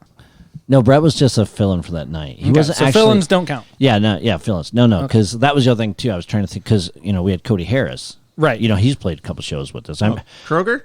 Yeah. Yeah. Okay. He was a guest. Yeah. So we took him up to a place in Fort Wayne. Oh, what was the place that was across from the biker place that got raided? Berlin. The Yeah, Berlin. yeah. Berlin. Skeletons. Yes. Whatever you call it. Right. Yeah. So we played there when it was the Berlin, and we needed a bass player. So we took Cody up there. So Cody at the time, I want to say it was like 19, 20. He was underage, And anybody who knows Cody back then, he was still straight-laced. He wasn't. Oh, yeah. Yeah, didn't drink or nothing. So, yeah. I don't know. So, Oh my God! He just texted me, Cody? Cody. Wow. All right, go on. Yeah. What a goocher. So he drove us up there. Well, at the time, I used to drink a lot, but I took a bottle of Jaeger, and I was up there, and I left it in his car. Well, Cody, being the good pal he is, he put it in his freezer. So his dad's like, hey, whose is this? Well, it was mine. But so back then, smoking was still allowed in the bars. And there was a certain smell that was in the air there. And Cody just had this look on his face, like he was like, "Am I supposed to be in here?" Yeah. Yeah, it's okay. That place is rough. Yeah, They got fucking G.G. Allen on the jukebox. Yeah, that's not the kind of place where you got a little guy like that. Yeah. Like, Well, probably walks in feeling comfortable. well, he didn't go back to because they had the fence. Okay. He stayed where the band was. Yeah. I was like, Cody, you stay here. Don't go. Yeah. Yeah. He came back, and that's probably what went wrong. Now he has like tattoos and piercings and everything. And does Not one marijuana. Yeah. When we walked into that place the first time, oof. One, we found it. We were kind of happy to find it because they didn't have a sign. They just spray painted on the side of the building, the Berlin. Right. I'm like, oh, okay, cool. Yeah. Found it. Great. And then I walk in, and there's a dude that has a shirt on, but it's completely torn off in the back. 4 teeth, and then he's with some lady. Yeah. And she looked pretty good, too. And then he just grabs her by the shoulder. He's like, "We're going to go home and fuck or what?" And I was like, all right. And that's when Chase came up, and he's like, "They got G.G. Allen on the jukebox." And I was like, "Okay, boys. Tight formation. All right, we're going to need it here." Yeah. And so the first song we played, man, we played a fucking Rolling Stone just to get them, like, feel the crowd out. Right, yeah. And they're like, yeah. I'm like, all right, cool. Yeah. Now let's play some real music. Dude, when Oxymoron played the Berlin, which I don't think it was called the Berlin. What was it called before that? I'm trying to remember that. I'm trying to remember what it was. I don't remember, but like nobody was totally into us until we played Mother. Oh, okay. And then everybody was like, "Fuck yeah!" Yeah. And then they responded to that, and they responded to Ball and Chain, how we would play it. And it just like ripped down the house. I had them record that show like audio, and Josh was out of tune. So everybody was playing out of tune. And it was like, it sounded terrible. But like, I just remember like walking in there, and we're like, "All right, so we're going to get some drinks." They're like, "You want to chug a PBR?" Yeah. So like, we're just knocking back PBRs, just fucking chugging them. Oh my God. Yeah, It's one of the few bars that I've been to that sell canned beer instead of bottles. Yeah, It's like, ooh. Yeah. I remember we had all 4 barrels. We got them to show up there with us. Okay. They wouldn't stop playing. And they was like, so, like, they showed up. They had already drank on the way there, obviously, And, they're like setting up. It's like, and they played. And there was just like, you hear the sound guy, like, "One more song." They just kind of did the nod. Well, then they played that one song. Then they played another one. And then, like, and Jay Shindigler, he's just like, going to town playing solos, whatever. So then, like, they start another song. And I was like, oh, man, these guys are going to, like, take this place off. They're going to, like, never let us back, But yeah, that's one of my stories from there. That, and then they made an announcement that because they had the parking lot that was over next door that wasn't theirs. There was somebody that was parked there. It wasn't supposed to be. So they interrupted one of our songs and said, "There's a blue Chevy that needs and I'm like still playing. I'm like looking over at Dan and like, what? Are they seriously just interrupt our song? Hey, man, that blue Chevy needed to move. Yeah. So, like, they just like turn off all this. Are you serious? But yeah. You guys had a sound guy? Yeah, because he sat up on that little higher little thing by When we played, Yeah. the bartender who was completely fucking blitz out of her mind. What? She's like, she handed us a milk crate full of cables and wires. She's like, here's your stuff. And we're like, all right, we'll figure something out. But I was going to say, we had a sound guy too. no, we had we had the microphone, and the cables were so short. I remember like they were in the air, 'cause they were like speakers. They weren't like they didn't like have enough length for them to go down the mic stand and on the ground and be taped up proper. Right. Nah, they were just like, whoop, and I was like, all right, Must be something about Fort Wayne because when we played at Legends, Oh my God. we get there and like, because all right, so back in the day when Grace Engine used to play at Legends, we was like the call band. Like they say, hey, we need a band, and we'd show up. We get like free food, free drinks, because it was kind of cool when Dephi first got their show there. Had Paul Bodenberg and Mike Saxon. Like they knew us so well. They knew that I was always doing like 2 shots of Jaeger before I went on. Right. And then I needed 2 more while I was on stage. Sounds right. And then 2 more when I kind of, But anyway, so like I walk up to the bar, like, hey, you know, the owner's name was Chris at the time. He's like, you know, hey Skip, how's it going, man? He slides me in the shot before I even say anything. And Mike and Paul are just kind of like looking like, what the? I'm like, yeah. I'm like, you guys want? And they're like, yeah, we've never done Jaeger. So here they do like their first shots of Jaeger then. Oh God. Yeah, and that's how it went because like they end up playing drunk, and I'm like, look. Now I luckily through Grace Engine I had the immune, you know, where I was like, you know, oh. You know, I can play drunk now. I mean, I thought that was the only way you're supposed to play. You know? Right. So, but yeah, I'm like, looking over. I'm like, you guys all right? You know, oh, man, yeah. You know, just like, wow, okay. Yeah, you know, but back to that story. They didn't have a sound guy when Flat Tire Ambulance played there. Yeah. So Matt Andrus was there. Okay. And we rigged something together. Just like, all right, cool. Like the lights. I remember Govang and Carpenter were the ones that tried to run the Yeah. But Matt was there too. Was he? I don't remember Matt. And but yeah, we had like no like they had. If you watch the videos on YouTube, there's like the lighting. Like they had like a really cool light show, but not that night. No, that night it was like red. orange. It was it was like an orangish reddish tint that we had. So I was told it was gonna be like so cool, like and you're gonna love this place when you get there. Like, nobody. Like times have changed. Cool. You know, I walked up to the bar like $3.50. It's me. There's my free shot. You know, like no. That was with the other two bands. All right, we don't know who this Flat Tire Ambulance band is. You brought up here with you. We were Flat Tire Grace Engine. Don't you remember us? Yeah. Well, that's the thing too. So I would always try like Fort Wayne, because I think the other first show we played was at Miscues. With you. Yep. Right. And I don't remember if it was you or the other Adam, but I almost got into a fight because I was pronouncing a band name wrong. Because I would always say, hey, you know, and I would, on the set list, I would find out who the bands were we was playing. Right, doing the courtesy thing. Hey, thanks for sticking around. Hey, stick around for blah, blah, blah, blah, blah. Yes, exactly. And there was a band that played before us, and I can't remember the name, but I'm like, hey, and let's hear it for blah, blah, blah, blah. And like the guitar player standing is like, hey, it's Rage of rah, rah, rah. I'm like, oh, sorry. It's Rage of rah, rah, rah. No. Rah, rah, rah. And I'm like, oh, okay, sorry.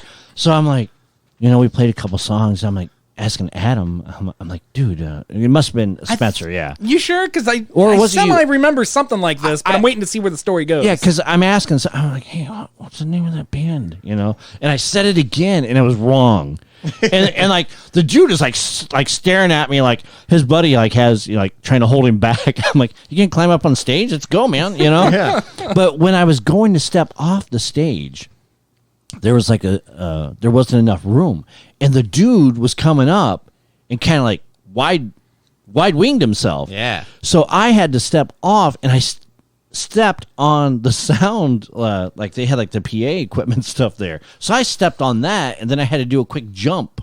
Maybe it wasn't me. I mean, it sounds familiar, but I don't remember a whole lot of that. Yeah, because it was. So, yeah. So that was that, and like I'm not a violent guy. I don't like to fight. I really don't. And like this dude, I was ready to go. I mean, it was just like, okay, come on, because I'm gonna beat the crap out of you, and I'm gonna say your band name wrong the whole time, But yeah. So again, like I never used to drink, and when you're a musician, I hit the point to where like, man, there should be more to this, And I never did drugs, never smoked weed, right? But anyway. I used to take pain medicine with alcohol, okay, and that's not good. Nah. So I used to do that when it was after you left, because I remember a story about this. Yeah, because I heard about this afterwards. And I was like, I never would have guessed. And the thing was like I was just like, it was my thing. If I played a show, that was what I did. I would take the pain medicine, and then I would do shots. And if you know anything about it, it's made me real agitated, aggravated. Right. And I remember first show we played with the Death, I think it was the Death Rats, and we played over in not Pain. Was I in the band? Was I in Death Rats band? No. Okay. No. but you as an oxymoron was on it. Danielle so set was up that the Good show. Times? Yeah. yeah. Good Time Saloon. And I remember I was like, hey, everybody come up here and take a picture. Gather everybody around. And I remember the Death Rats dude was talking to somebody in the back. I mean, hey, get up here and take a picture. And they're like, giving me like the one moment. Like, and I'm like just being like the huge a-hole. Hey! I remember how awkward that was. Yeah. Yes, I do remember this. Because and it's just like everybody in front was all, yeah. And they're like, I totally took the moment to like, oh.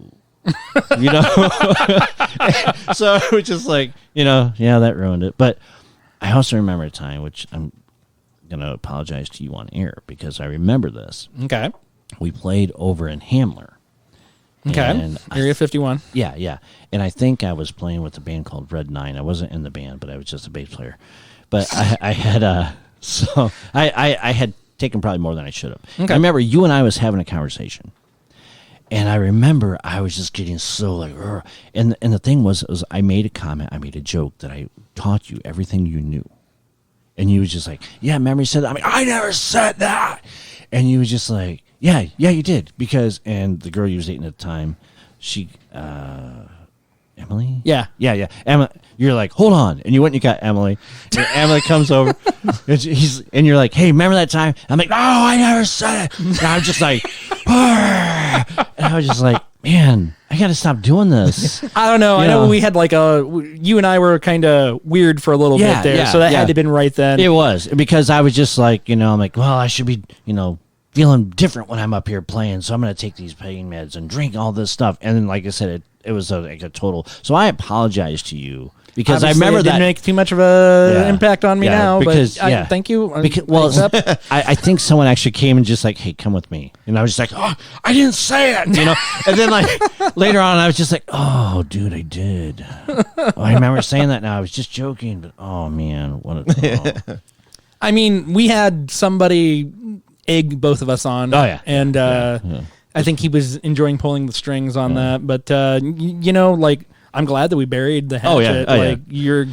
I still enjoyed all the time that I spent with Flat Tire Ambulance, and I've told you recently, like those songs are so fucking good. Awesome, thanks, man. And that is why, I was so happy to have you on and do this, because when we were doing that little recording project with Dave, you were just there telling all these stories that I've never heard about these songs before. Yeah. And it's just so interesting. And I think that's why this episode is going as long as it is, because I'm hanging on a lot of this stuff, and I'm really enjoying hearing the things behind these songs. And I know you haven't really scratched the Flat Tire stuff yet. I think you're waiting for Dan. I'm not real sure, but I'm really excited to hear something of that. And then maybe eventually when if we do the project that we're talking about, maybe we can come on and we can kind of nail those a little bit more. Right. But just Skip, I've always found you as a really great songwriter. Awesome, thanks, man. I mean, I truly appreciate it. A lot of the songs, in the earlier years, I always felt like everything was so sad. Go because Dan's outside just kind of staring at that door do I? Yeah, I was gonna. You were in the middle of a story, so I wasn't gonna cut you off. But what do I do to a door? Don't ring the bell. He's Doormaster Dan. Yeah. And I'll say Door knocker Dan. I'll say this before he comes in. Dan is awesome. Yes. He's so talented. A lot of the songs and stuff that we've wrote and stuff together and stuff. I'm glad that he actually was in the band. I'll tell the story about how he joined, and he held us. Was going to take us to court if he didn't join, but that sounds about right. Well, we'll go ahead and take another quick break so we can get everybody logged in here. If a friend is kind of mean, chip in my there's dick. a prank that's just obscene. Chip in my That dick. prick deserves it, yes, it's true. Hey, kids, do you have a friend that you need to get sweet, sweet revenge on? Well, turn that frown upside down, send a dick to that prick. Shipadick.com has all of your juvenile penile needs. Is he a fucking nerd? Get him a set of dick sabers, because that's all the action they'll get for a while, because hey, they're an asshole. And don't forget, kids, enter in code 12FU for 15% off your dick. Hey, asshole, this dick is for you. Chip in my dick. Shipadick.com. Yeah.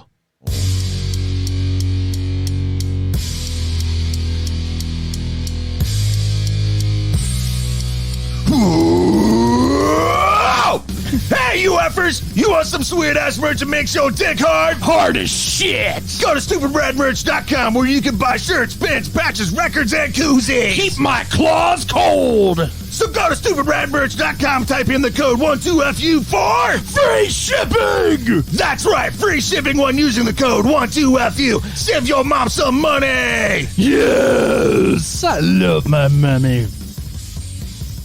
Okay, well, I guess Dan is logged on from my odd terminology earlier. We got Yeah. Dan. Yeah, but Welcome, Dan. welcome Dan Haminga to the 12FU podcast. You have no mic, but good seeing you. Me too. I'm in the background. That's how Kyle lives here, Yeah.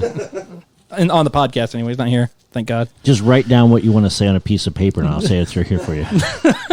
Man, if that's not lead singer syndrome, I don't know. Dan said hello to everybody. Oh, Hello, everybody.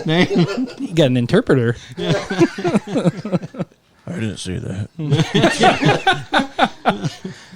Well, let's continue on now that we got Dan all dialed in and whatnot. Do you want to continue on? You want to tell the story leading into the song, or are you just gonna do her? I mean, we can do. We'll do Broken Man. Kind of like as we talked like earlier, like when we first started, like I was writing all the songs and stuff. When Adam left the band, and then we had Cody filling in, but Cody wasn't able to do it full time, so we started looking for a bass player. And we had done a show with 4 Got 10, which is Chuck Mass, our current bass player, his other band. And I sent him a message, hey, do you know any bass players? Of course. Yeah, I'm interested. So, so the same time that was going on, I get a message from Dan saying, hey, you guys looking for another guitar player? And all this time, we've been like a 3-piece because I was kind of sticking with the Grace Engine rules. Well, the 3-piece thing is so much easier. You only got 3 people to deal with, and you get make more money. So I only knew a little bit of Dan, but I knew him as Death Metal Dan. Oh yeah, and I'm just like, oh great, now we got this guy. He's gonna play this. He's gonna show up playing Slayer. It's not gonna. So I'm like asking Joe. Joe's just like, yeah, sure, let's try it. I'm like, because Joe, you knew Joe more than you knew me. So I was like, all right, cool. So we had him come over. And I think at the same time, Chuck was coming over. So both of them joined the band at the same time. okay. And And at that time, Dan was drumming for the Black Order? no. Nope, okay. he left Black Order. And so he came over. And then I was like, well, here's some of our songs. Again, I was just like, sorry, I don't know Raining in Blood or what any other Slayer songs, but yeah. I like that Slayer is considered death metal to you. Yeah, well, well, I don't know.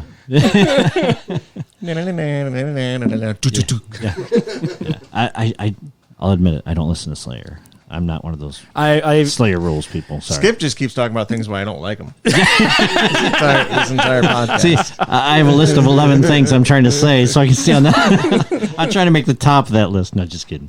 People who don't listen to Slayer just sit around and beat their meat all day. That was your cue. You want? Yeah. I'm sorry. Yeah.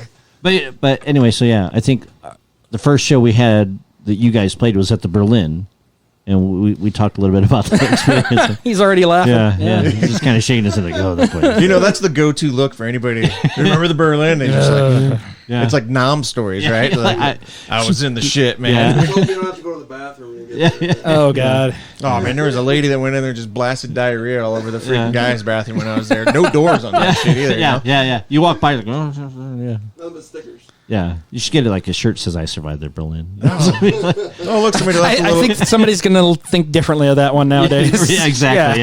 Yeah. Somebody left a little bit of cocaine in here. Oh, that's great. Well, excuse me. but yeah. So Dan joined, and it was a blessing in disguise. I mean, the dude's super talented. He would show up playing riffs and. Just like cool. So it was something. It was like less pressure off me trying to think of something to write. We'll do Broken Man. I remember he showed up. He's like, I kind of got this this music, but I don't know. I'm like, well, let's hear it. So like, and then we structured it, put it together, and came up with words, and came a hit over in I don't know Berlin. Berlin. Yeah. right underneath David Hasselhoff. Yeah. And it goes a little something like this.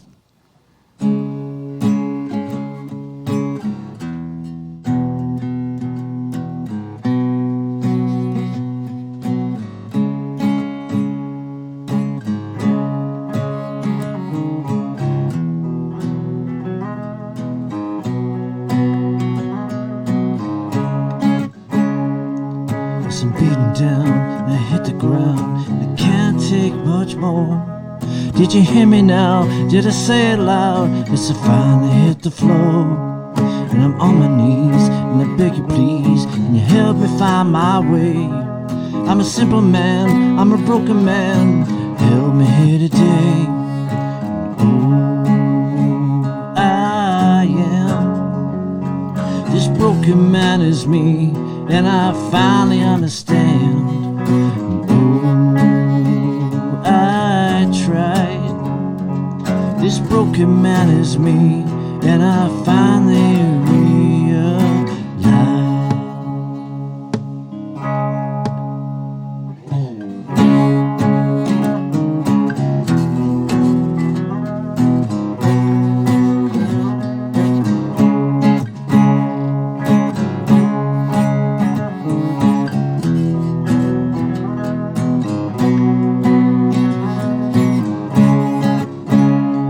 Did you hear me now? Did I say it loud? Yes, I'm lying on the floor.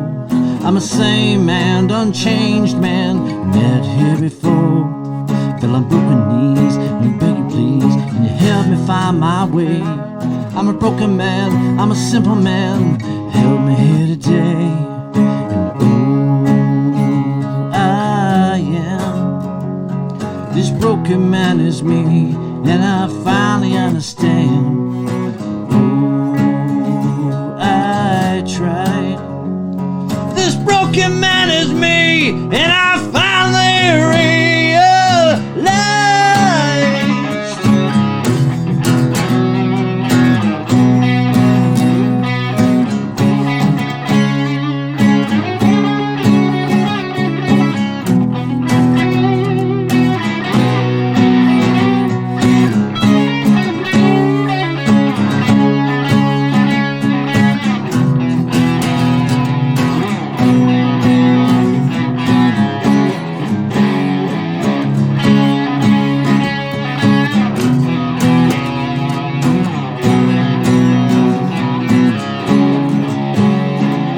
Too many times I said I wouldn't lie. Too many times it came too many times. Too many times I said I wouldn't lie. Too many times it came too many times. Oh, I am, this broken man is me, and I finally understand. Oh, tried. This broken man is me. Finally realized.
Hey, that worked out pretty well. Yeah, they did. That sounded good too. Yeah, thanks.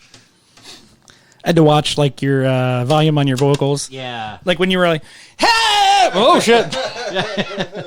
You could have Sounded told good, us. but I was like, oh, Yes, sir. That's why, like, the second time I was like, oh, maybe it shouldn't be so loud. oh no, that's fine. Like, be as loud as you need to. I just I need to be a little bit more vigilant on the volumes. Apparently, Yeah, man, quit fucking up. yeah. Fuck, this is my fault. Yeah. One of the other things I learned from Mark was don't get used to reverb. So he's like, because whenever we would play out at Spanky's, we would take like our own head, and it didn't have reverb. So he's like, just don't get used to having that, bro, because that way, if you don't have it, you're good. So I always have that extra, like, my like people are like, why do you do that? I'm like, oh, Yeah, I do it too. I get it. just in case, Right. You know? So,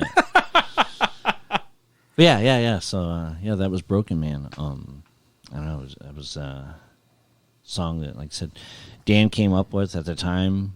I was just needing to find something new in my life, and that's how I felt, broken, and Yeah, put it together.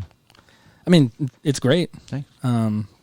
I guess I didn't expect an electric guitar being here, but it fits really, really well. Like, yeah. just the way that we got everything going on. So I really enjoy it. Next one, you'll have like a bass player here too. Like, look at that crap. Hey, where do I put this this little piano at, guys? Jake, you want to jump on drums on this one? Yeah. I asked him to play the table, but then one leg's out of tune. It's not in tune, dude. This is a maple, man. I need hickory only. It's got a good warm tone to it. Well, do you want to get into the bombshell you dropped earlier and before you get into your last song? Oh, Dan doesn't know. So Oh, well then no, we're not going to get yeah, no. I don't know when you want to run over that more, Yeah, unless you want to do your last song before and then No, end we'll, it. Okay. We'll drop it however, bro. Yeah, like I said, our next show that we're playing, and the reason why I say it's probably going to be our last, there's Wayne Stocks coming up, and we're on that bill. We've actually played this event. I don't know if anybody's, Jake, you know what Wayne Stock is, Adam, I know you what it is as well. But we played every one that they've had since the very beginning. Oh, okay. So it's kind of cool. Like, and that's like, we don't want to break the streak, but this is our last time. So, yeah. When that originally started, I ran into Chuck Frank, who was playing with Venus Spanking Mars at the time. And he's like, hey, so our guitar player's going to have a party, and he wants to have bands. Would you guys be interested? And I've known Chuck for a long time. He's a Steelers fan. I'm a Steelers fan, and we'd always go down to since you not like Steelers fans. I'm a Steeler guy. Oh yeah, I am. Well, I is. does that move me on the list? But No. okay, cool. So, anywho, ran into him at Newman's, and he's like, hey, guitar player's having a show, celebrate his birthday. Would you want to be part of it? Like, yeah, sure, So we went over there, and at the time it was he just had it in his garage. And there was 4 bands. It was Venus Spanking Mars, it was River Riff, and it was Tribe Logic, and it was us. So we played that. Then the next year they had it again, and I think they added 2 more bands, and they added a little tent, just a single tent, onto the garage.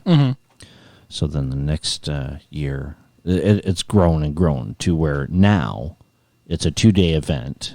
There's 2 stages outside, But we played every one, and there's a band called River Riff.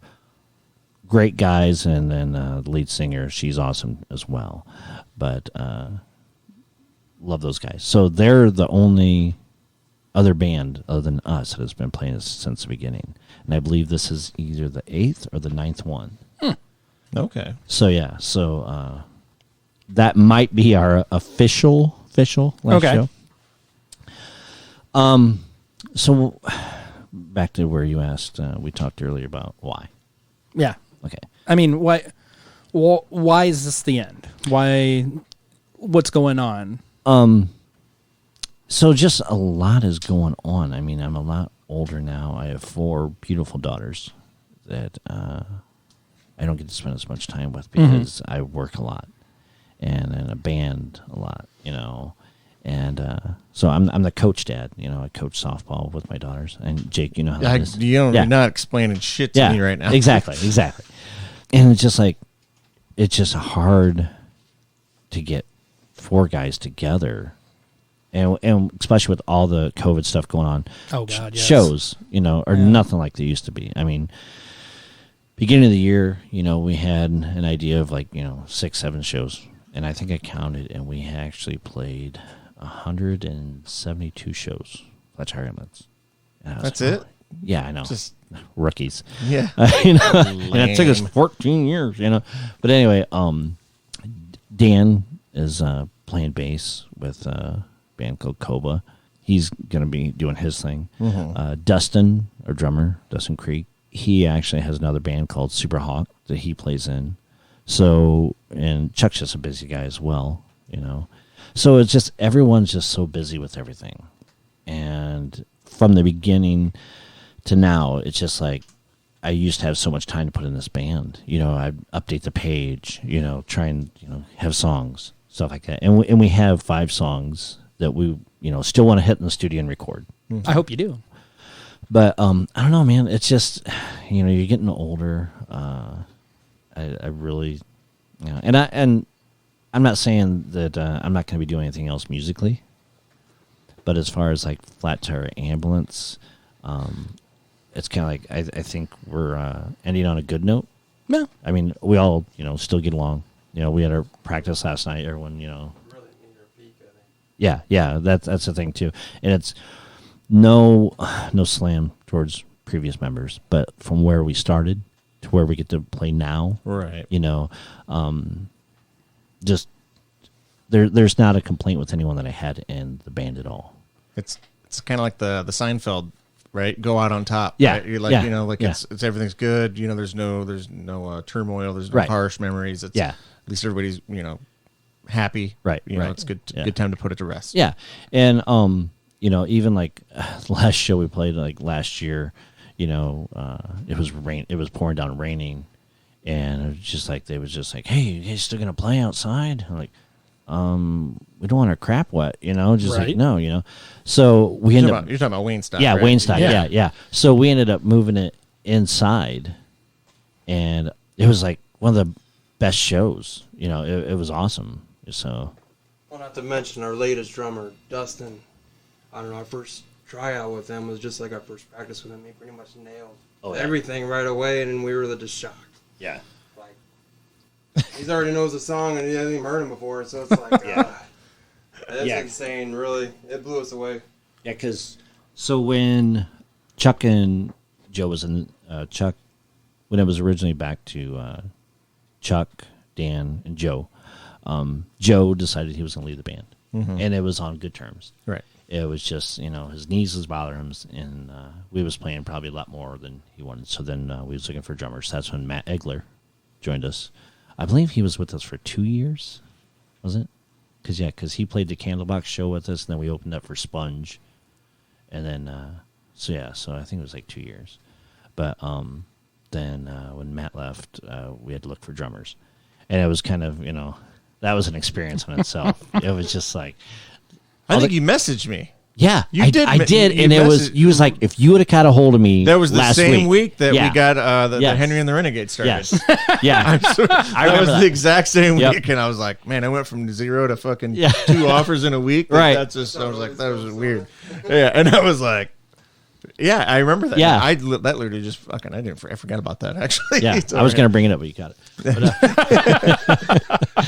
But yeah, because so then the search was on, and then trying to find someone, and I had met Dustin years ago before I was ever in a band, because I went over with another friend and was listening to their band try out, and he was awesome drummer then, and I was going through when it came time to look for drummers, basically what I did was I hopped on Facebook and looked through anyone who had a drum set in their profile. It was Ooh. yeah. Ooh, he plays drums. We actually tried out a country drummer. Yeah. It didn't work out, man. Yeah. He was all into it, but he had a country style. Yeah. So why are you playing the snare drum so much, man? which the What's funny that thing, triangle for? We got a little bit of a boogie woogie in this song. What's going on? you're on that cowbell, aren't you? No. But yeah. So going through, I found Dustin. And I said, hey, because I couldn't remember if he was in a band with Kevin Ice. And I said, hey, was you in jam with Kevin Ice ever? And he's like, no, but I know this other dude. It's like, oh, okay. So like small talk. And I was like, hey, do you know any drummers that'd be interested? And he's like, yeah, I'd be interested. So it must be a drummer and a bass player thing, you know. So. Yeah. I think it's just how you approach people. Do you know anyone? Yeah. So, but I sent him a list of some of the songs, but we didn't have any of our original songs recorded. Mm-hmm. And we go over there, and we're going through. I'm like, okay, so the song's called "Mama Said." It starts off with the bass drum, just boom, boom, boom, and he's like, okay. So like we go through and play it, and like he's nailing all the fills, all the dropouts, everything, and we're just kind of like, oh, okay, that's cool. You know, it's like, all right, so let's try this. You know, we're throwing all of our originals and some of the covers he already knew. You know, and we're just like, you know, what about Pearl Jam, Jeremy? He's like, I don't know, hold on, let me. And like he listens like the first like 4 or 5 seconds of it, and he's like, oh, okay, hold on, so let me try, and nails it. It's like we take a break, and like me, Chuck, and Dan are outside. Like, is this happening? Is this dude's on fire? You know, so. We go back in. We're like, you know, on the spot. Like, hey, man, listen. Don't know if you know. He's like, no, I really like these songs. These are cool. You know, I was like, awesome. I mean, you want to be in the band then? You know, just like you pass the test. You know, it's like we kind of already talked about it. You know, so yeah. So he's been our drummer, and like I said, phenomenal drummer. He's a hard hitter. So yeah, it was just time. Like I said, everyone's busy and stuff. It's really sad to see it end. But I mean, I think you're doing it very poetically. Yeah. I think it's kind of cool because, I guess I'll let you go ahead and do that. So yeah. So, when I decided, because it's been on my, mind for a while, it's like, when's it time to wrap it up? You know, it's like, obviously we, showed my age a little bit earlier, but I'm just like, okay, so my youngest, it's like, man, my oldest just turned, she's 13 in April. And she was there at the beginning. Yeah, yeah. And I'm like, man, it's like, I have a teenager now. And she's a cheerleader too. I'm like, so, and I'm just like, and my youngest, she calls me her best friend. She's like my little pal. She's, like I said, I have all girls. So it's just like, okay. But I don't know. I just really want to start focusing a little bit more on them and stuff. They say, when you bat your eye, they're growing. And it's just like, wow, So I talked to Kevin Ice a couple times. Like he and I would always like talk back and forth. Like, man, how do you know when you're done? And we kind of like talk before, like, listen, when we're done, you and I are doing something together. Then that's it, So I'm not gonna say this is like it for me. Like I said, I know it's not the end for Dan. I wish the guys, nothing but the best moving forward. You're playing with the church too. Yeah. Doing music. Yeah. So I'm playing bass with our worship team at church, which is kind of cool. The Saturday of last show, my first service will be Sunday, the next Sunday. So it's like turning a page. Yeah. If you don't do Wayne Stock. Yeah. Right. And that's the other thing. I'm growing spiritually. Right. Okay. And as your friend, I've noticed. Right. And the thing is like, I don't come across or don't want to come across as like, okay, so now I'm this big Christian guy, I can't hang out with you because of this. It's nothing like that. My personal journey is I'm not where I was. This is what I tell everybody. I'm not where I was and I'm not where I want to be, but I know I'm on the path that I want to be. Mm-hmm. And so it also gives me a little bit more time to focus on that. The worship team we have is awesome at our church. One of my friends, Nick Gill, would have been last October. He sent me a text out of the blue, welcome me to his, invite me to go to his church. And we had talked about it before, and I was like, because I've always been a spiritual person, but I'd never belonged to a church. And some of the songs I wrote have been kind of like spiritual, have that hidden meaning to me, like Broken Man, for example.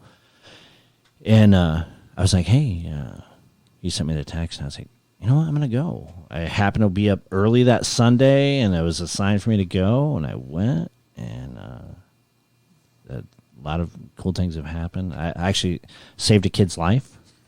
I was going to ask you if that happened on the first time. No, it was, I was sitting at service, and I look over, and there's this mom and dad smacking their kid on the back.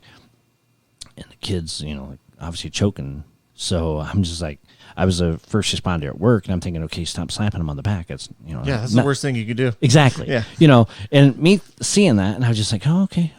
And I'm thinking, I don't want any part of this. Mainly because I don't want to be in someone else's way. Mm-hmm. I don't want to do it wrong. I just don't, nothing. Right. And the dad brought the kid out to the aisle, and he gave the kid the Heimlich. Nothing came out. Say what you will, but something moved me. My daughter said I shoved the dad out of the way. I don't think I did. But I grabbed the boy, applied the Heimlich, and it came out. Good. What was it? It was one of those peppermint candies, the circle. Probably got it from his grandmother. Yeah. No, actually, I think they had those at the church. We don't give those out anymore. But I'm not 100% sure. Don't quote me on that. But It's root beer barrels from now on. so yeah, I was just like, and my heart was just like beating, like out of my chest. I'm like, okay, now I'm gonna have a heart attack now, because of this little kid, All right, I got the Heimlich. Somebody's gonna have to give me CPR. yeah. And afterwards, like the mom and dad, she's like, thank you so much. I'm like, yeah, no problem. We're good. I'm fine. Yeah. I'm okay. Is he okay? Just like, just like, yeah. So, but yeah, I don't know. I just guess, like I said, I love all the time that I spent with flat tire outlets. There's not, there's so many other hidden stories, like when I met Dan beforehand, before he was in the band, there's like so many funny stories. And I don't know, that'd be another. Back when he was in his death metal days. Yeah. Worshiping Satan. Yeah. Sacrificing goats. Yeah. So I'll just go. Can I tell that story? Do you want to The time he sacrificed a goat? The me bringing you home from area. Okay, so my first actual like longer than 5-minute conversation with Dan was we was playing at Area 51, and I had borrowed someone's trailer, and Adam Spencer was in the band at the time. Something worked out where he had to drive my truck there, and I was getting dropped off. I don't remember the whole story behind it, but anyway, so I'm there, and Dan's at this show, and he's like, "Hey man, how you doing?" I'm like, "Oh, cool, yeah." He's like, "I'm doing all these cherry shots," because they had like cherry soaked in vodka or something, and there was a jar, like a mason jar, full of these things, and he's just like, "Hey, you want one?" And I'm like, "No." At the time, I was taking pills and other stuff. I was like, "Better not try that," So anyway, needless to say, I think he ate them all, didn't you? Yeah. So he, oh God, yeah. Look at him. He's like, I definitely did that. Yeah. So he went through them all, and it's like getting towards the end of the night, and like somebody came up and they said, "Hey, can you give Dan a ride home?" I'm like, "What? I don't hardly know the dude." I'm thinking, me being a nice guy I am, I'm like, "Yeah, sure." So I'm like, "All right, come on." I'm like, "Just dude, whatever you do, don't get sick in my truck." And I had a Silverado or something to where it was extended cab, but the back door didn't open. You had to like lean the seat forward, so get in the back. So we're out on 108 or whatever it is that's coming out of Hamler, and I look down and my gas gauge is like almost on empty. I'm like, what the heck? I had half a tank, and I don't know if Spencer was driving around with it or what, but anyway. So I go to slow down and I drive past 281. I was like, dang it. So I go to put it in reverse. I have no reverse. So I'm like, what the heck? Now, and I love Dan. I love Dan so much. But Dan. Got out and started pushing, right? No. Here's the thing. If you know Dan, Dan's not a talkative guy. We agree? Right. Unless he drinks a mason jar full of cherries soaked in vodka. Because me not knowing him, that he would not shut up. And I love the dude. I love the bro. But he would just like, yeah, blah, blah, blah, and pancakes and blah, blah. And I was just like, oh, good guy. So I got this going on with my truck. Pretty sure I took some medication. So I'm already aggravated. Yeah. I'm just like, and I just want to be like, dude, just shut the F up. Just stop talking, because I'm trying to deal with this. So we had to go down a little bit, find some place to turn around. I think it was Millennium or whatever. So we start driving, and the dude just kept on going. And Adam Spencer is just like laughing it up. He's just like, oh yeah, and I think he's like even egging Dan on to tell more stories, and and I'm just like, I'm infuriated. I just wanted to get home was the thing, because it's like 3 a.m. by now. you know. So we get outside of GM, and I run out of gas. And I'm like, yeah, so I'm like, oh, son of a mother. So I pull into like that little Circle C drive thing they have there, right? So we're like, okay, all right. I'm like, oh. So I had to go to the bathroom. Adam had to go to the bathroom. Well, drunk Dan in the back had to go to the bathroom. So I'm trying to help Dan out. His foot is caught on my seatbelt. And Dan's like, so this is what I'm hearing, like, about 3 minutes before we run out of gas. Yeah. I'm like, dude, you better not get sick in my car. And I knew something was up because he stopped talking. Oh yeah. And I hear that, I'm like, dude, you better not. I'll make you walk from here. I don't care, you know. So I'm trying to help him get out, and he's stumbling, and I'm like, his foot's caught, and I'm holding him, trying not to drop him. Spencer's already over there taking a leak, and I'm just like, oh, and I'm like, dude, your foot, just lift your foot, Dan, you know. And I'm like losing patience with him, you know. So anyway, finally get him out, and I'm like, dude, oh. So I'm over there taking a leak, and then I hear Dan go, and he's over by my truck. I'm like, don't get sick on my truck. So next time we know, I'm like, mid pee and see a light on me. The security guard comes out. Can I help you guys? I'm like, oh, seriously. So I was just like, yeah, we ran out of gas. I'll be over in a moment. You know, she's like, you know, we have this trailer. She goes, you guys hauling horses? And Dan's like, bah! She's like, is that guy okay? And I was like, yeah. No, just ran out of gas. Almost done here. You know, so go. And the lady ended up being real cool. So, I think Spencer's wife got him. I'm like, take this dude home because, you know, I'm already, you know, I have no reverse, you know, I need gas. Bring me back gas, but take this guy home. So they end up taking him home. So then, like, the next day I went and I got gas, and here I had dried cherries inside my gas lid all over my, yeah. And I was just like, oh, that dude, if I ever see that dude again.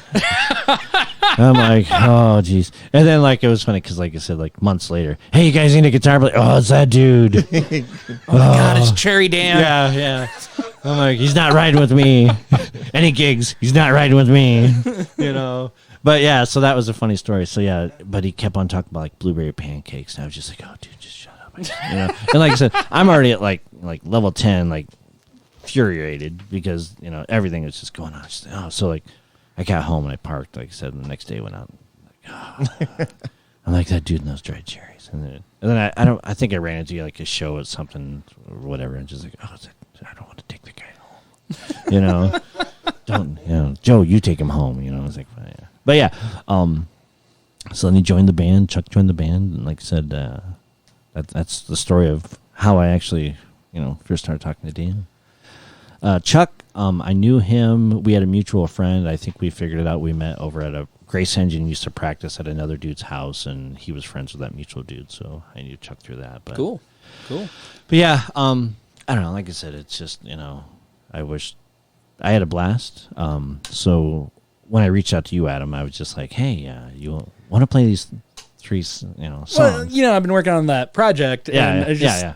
I'm just like, oh, dude, I literally just told you like a couple weeks ago, I don't think I'll ever play these songs ever again. You're offering this to me? Let's do this. Well, and I was thinking, I'm like, if he says no, I don't want to have to tell, because I wanted to wait until today to tell you. Now, we've told a couple, and I told Dan, I'm like, hey, listen, Adam doesn't know. So if you come over, don't like, you know, like. Does Joe know? I think Joe does know. Okay. But I think I just recently told. Okay. Yeah, I didn't know if he knew the last. Yeah, Joe knew last practice. Oh, okay. Yeah, because before you caught him, I'm like, hey, Adam doesn't know. Don't say anything to Adam. Because I wanted this reaction. Yeah, you got the reaction. Yeah. Other than you already know, and be like, you know. Like, Well, you know, it's going to be sad to see you go, but I understand it. I hope it's going to be a really great last show. Thank you so much to have me being part of it. But we're kind of getting along in the tooth here, so let's knock out this last song if you want to set her up. What do we want to do? The door, or you want to do something else? Want to try Mama Said? I think I'd rather do door. But... All right, we'll do the door. Oh, I should probably turn that on. Usually helps.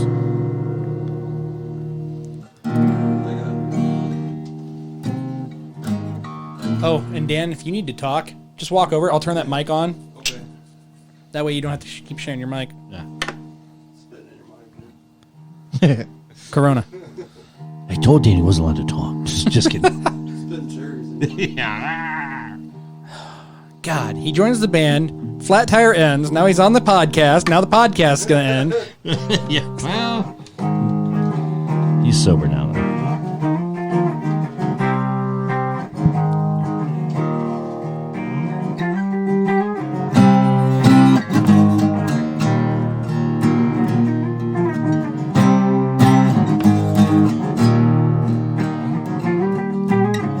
I see you standing there, acting like you don't care. Just another useless fight. Ain't nobody winning tonight.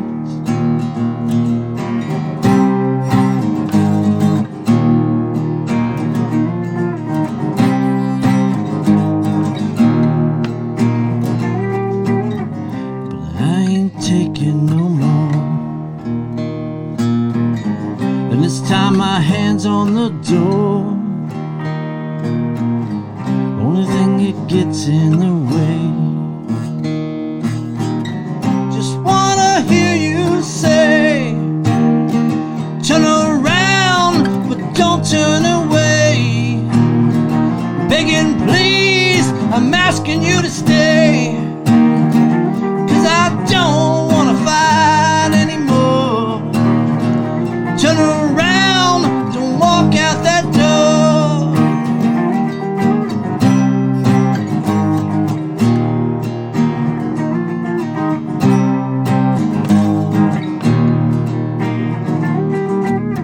Don't know why it gotta be this way. Your attitude's on a chain. The only thing stopping me now. Gotta go back to the old how. Turn around, but don't turn away.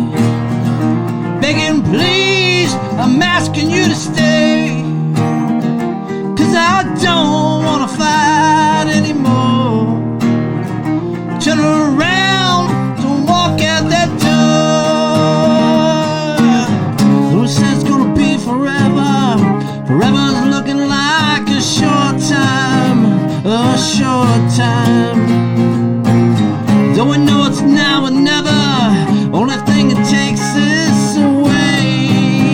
If you say, turn around, but don't turn away.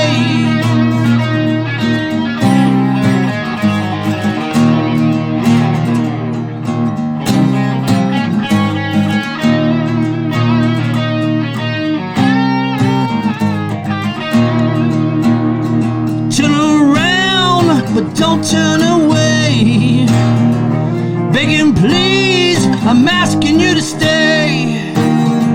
'Cause I don't wanna fight anymore. Turn around, but don't turn away. Turn around, but don't turn away. Turn around, but don't turn away. Turn around and walk out that door.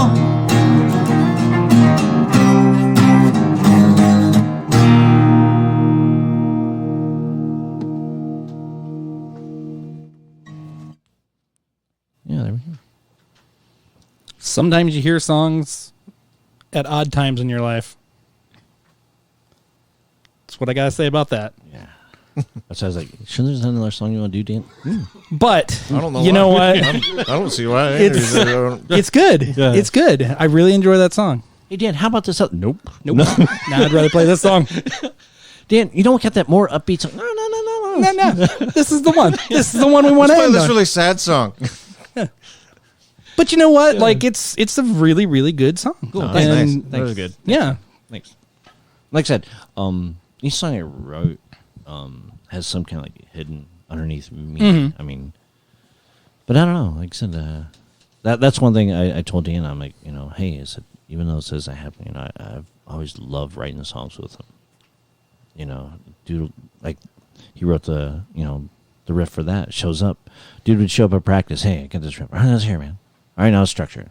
All right, here's some lyrics. All right, let's go. They're like, all right, we got a song. Here we go. So yeah, a lot of songs like we came around, was written that way. Some songs like I wrote "Mama's Head at Home." And I showed up at practice, and I was like, okay, because Egler was in the band. I'm like, all right, this is a drum beat. Just go, doom, doom, doom, doom, doom. Just like, all right. But I don't know. Like I said, I want to do like some a solo, not necessarily a solo acoustic.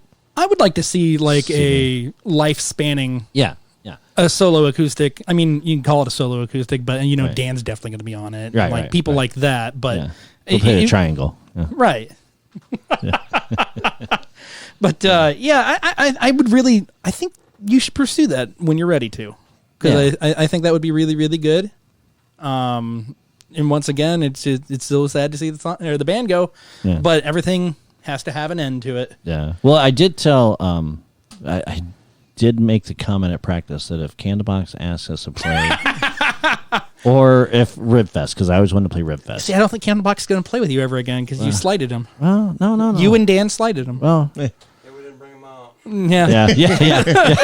Up there waiting. Yeah. Dan looked over and excuse me, buddy. We're gonna sing a song on me.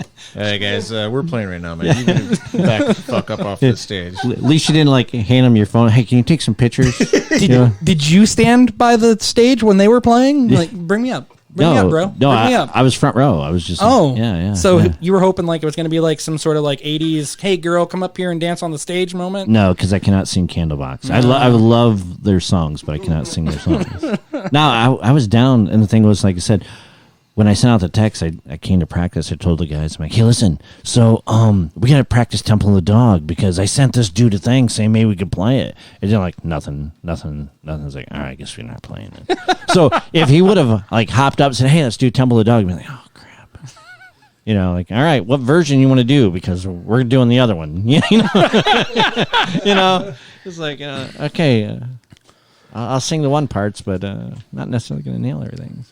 Well, let's send her on home here because I know Jake's got to get out of here, and Murph's coming over, and we're gonna have a fat kid off and cook a bunch of food and watch Payback. Why anybody watches WWE television anymore, I have no idea, but that's my night. They're waiting on the return of CM Punk. I'm waiting; it's just not happening.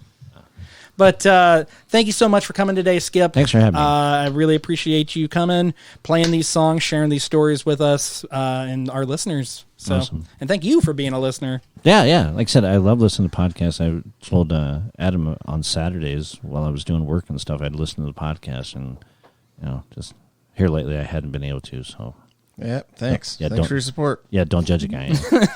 Dan, thanks for coming out, except for you ruined the band. Yeah. You've ruined our show again.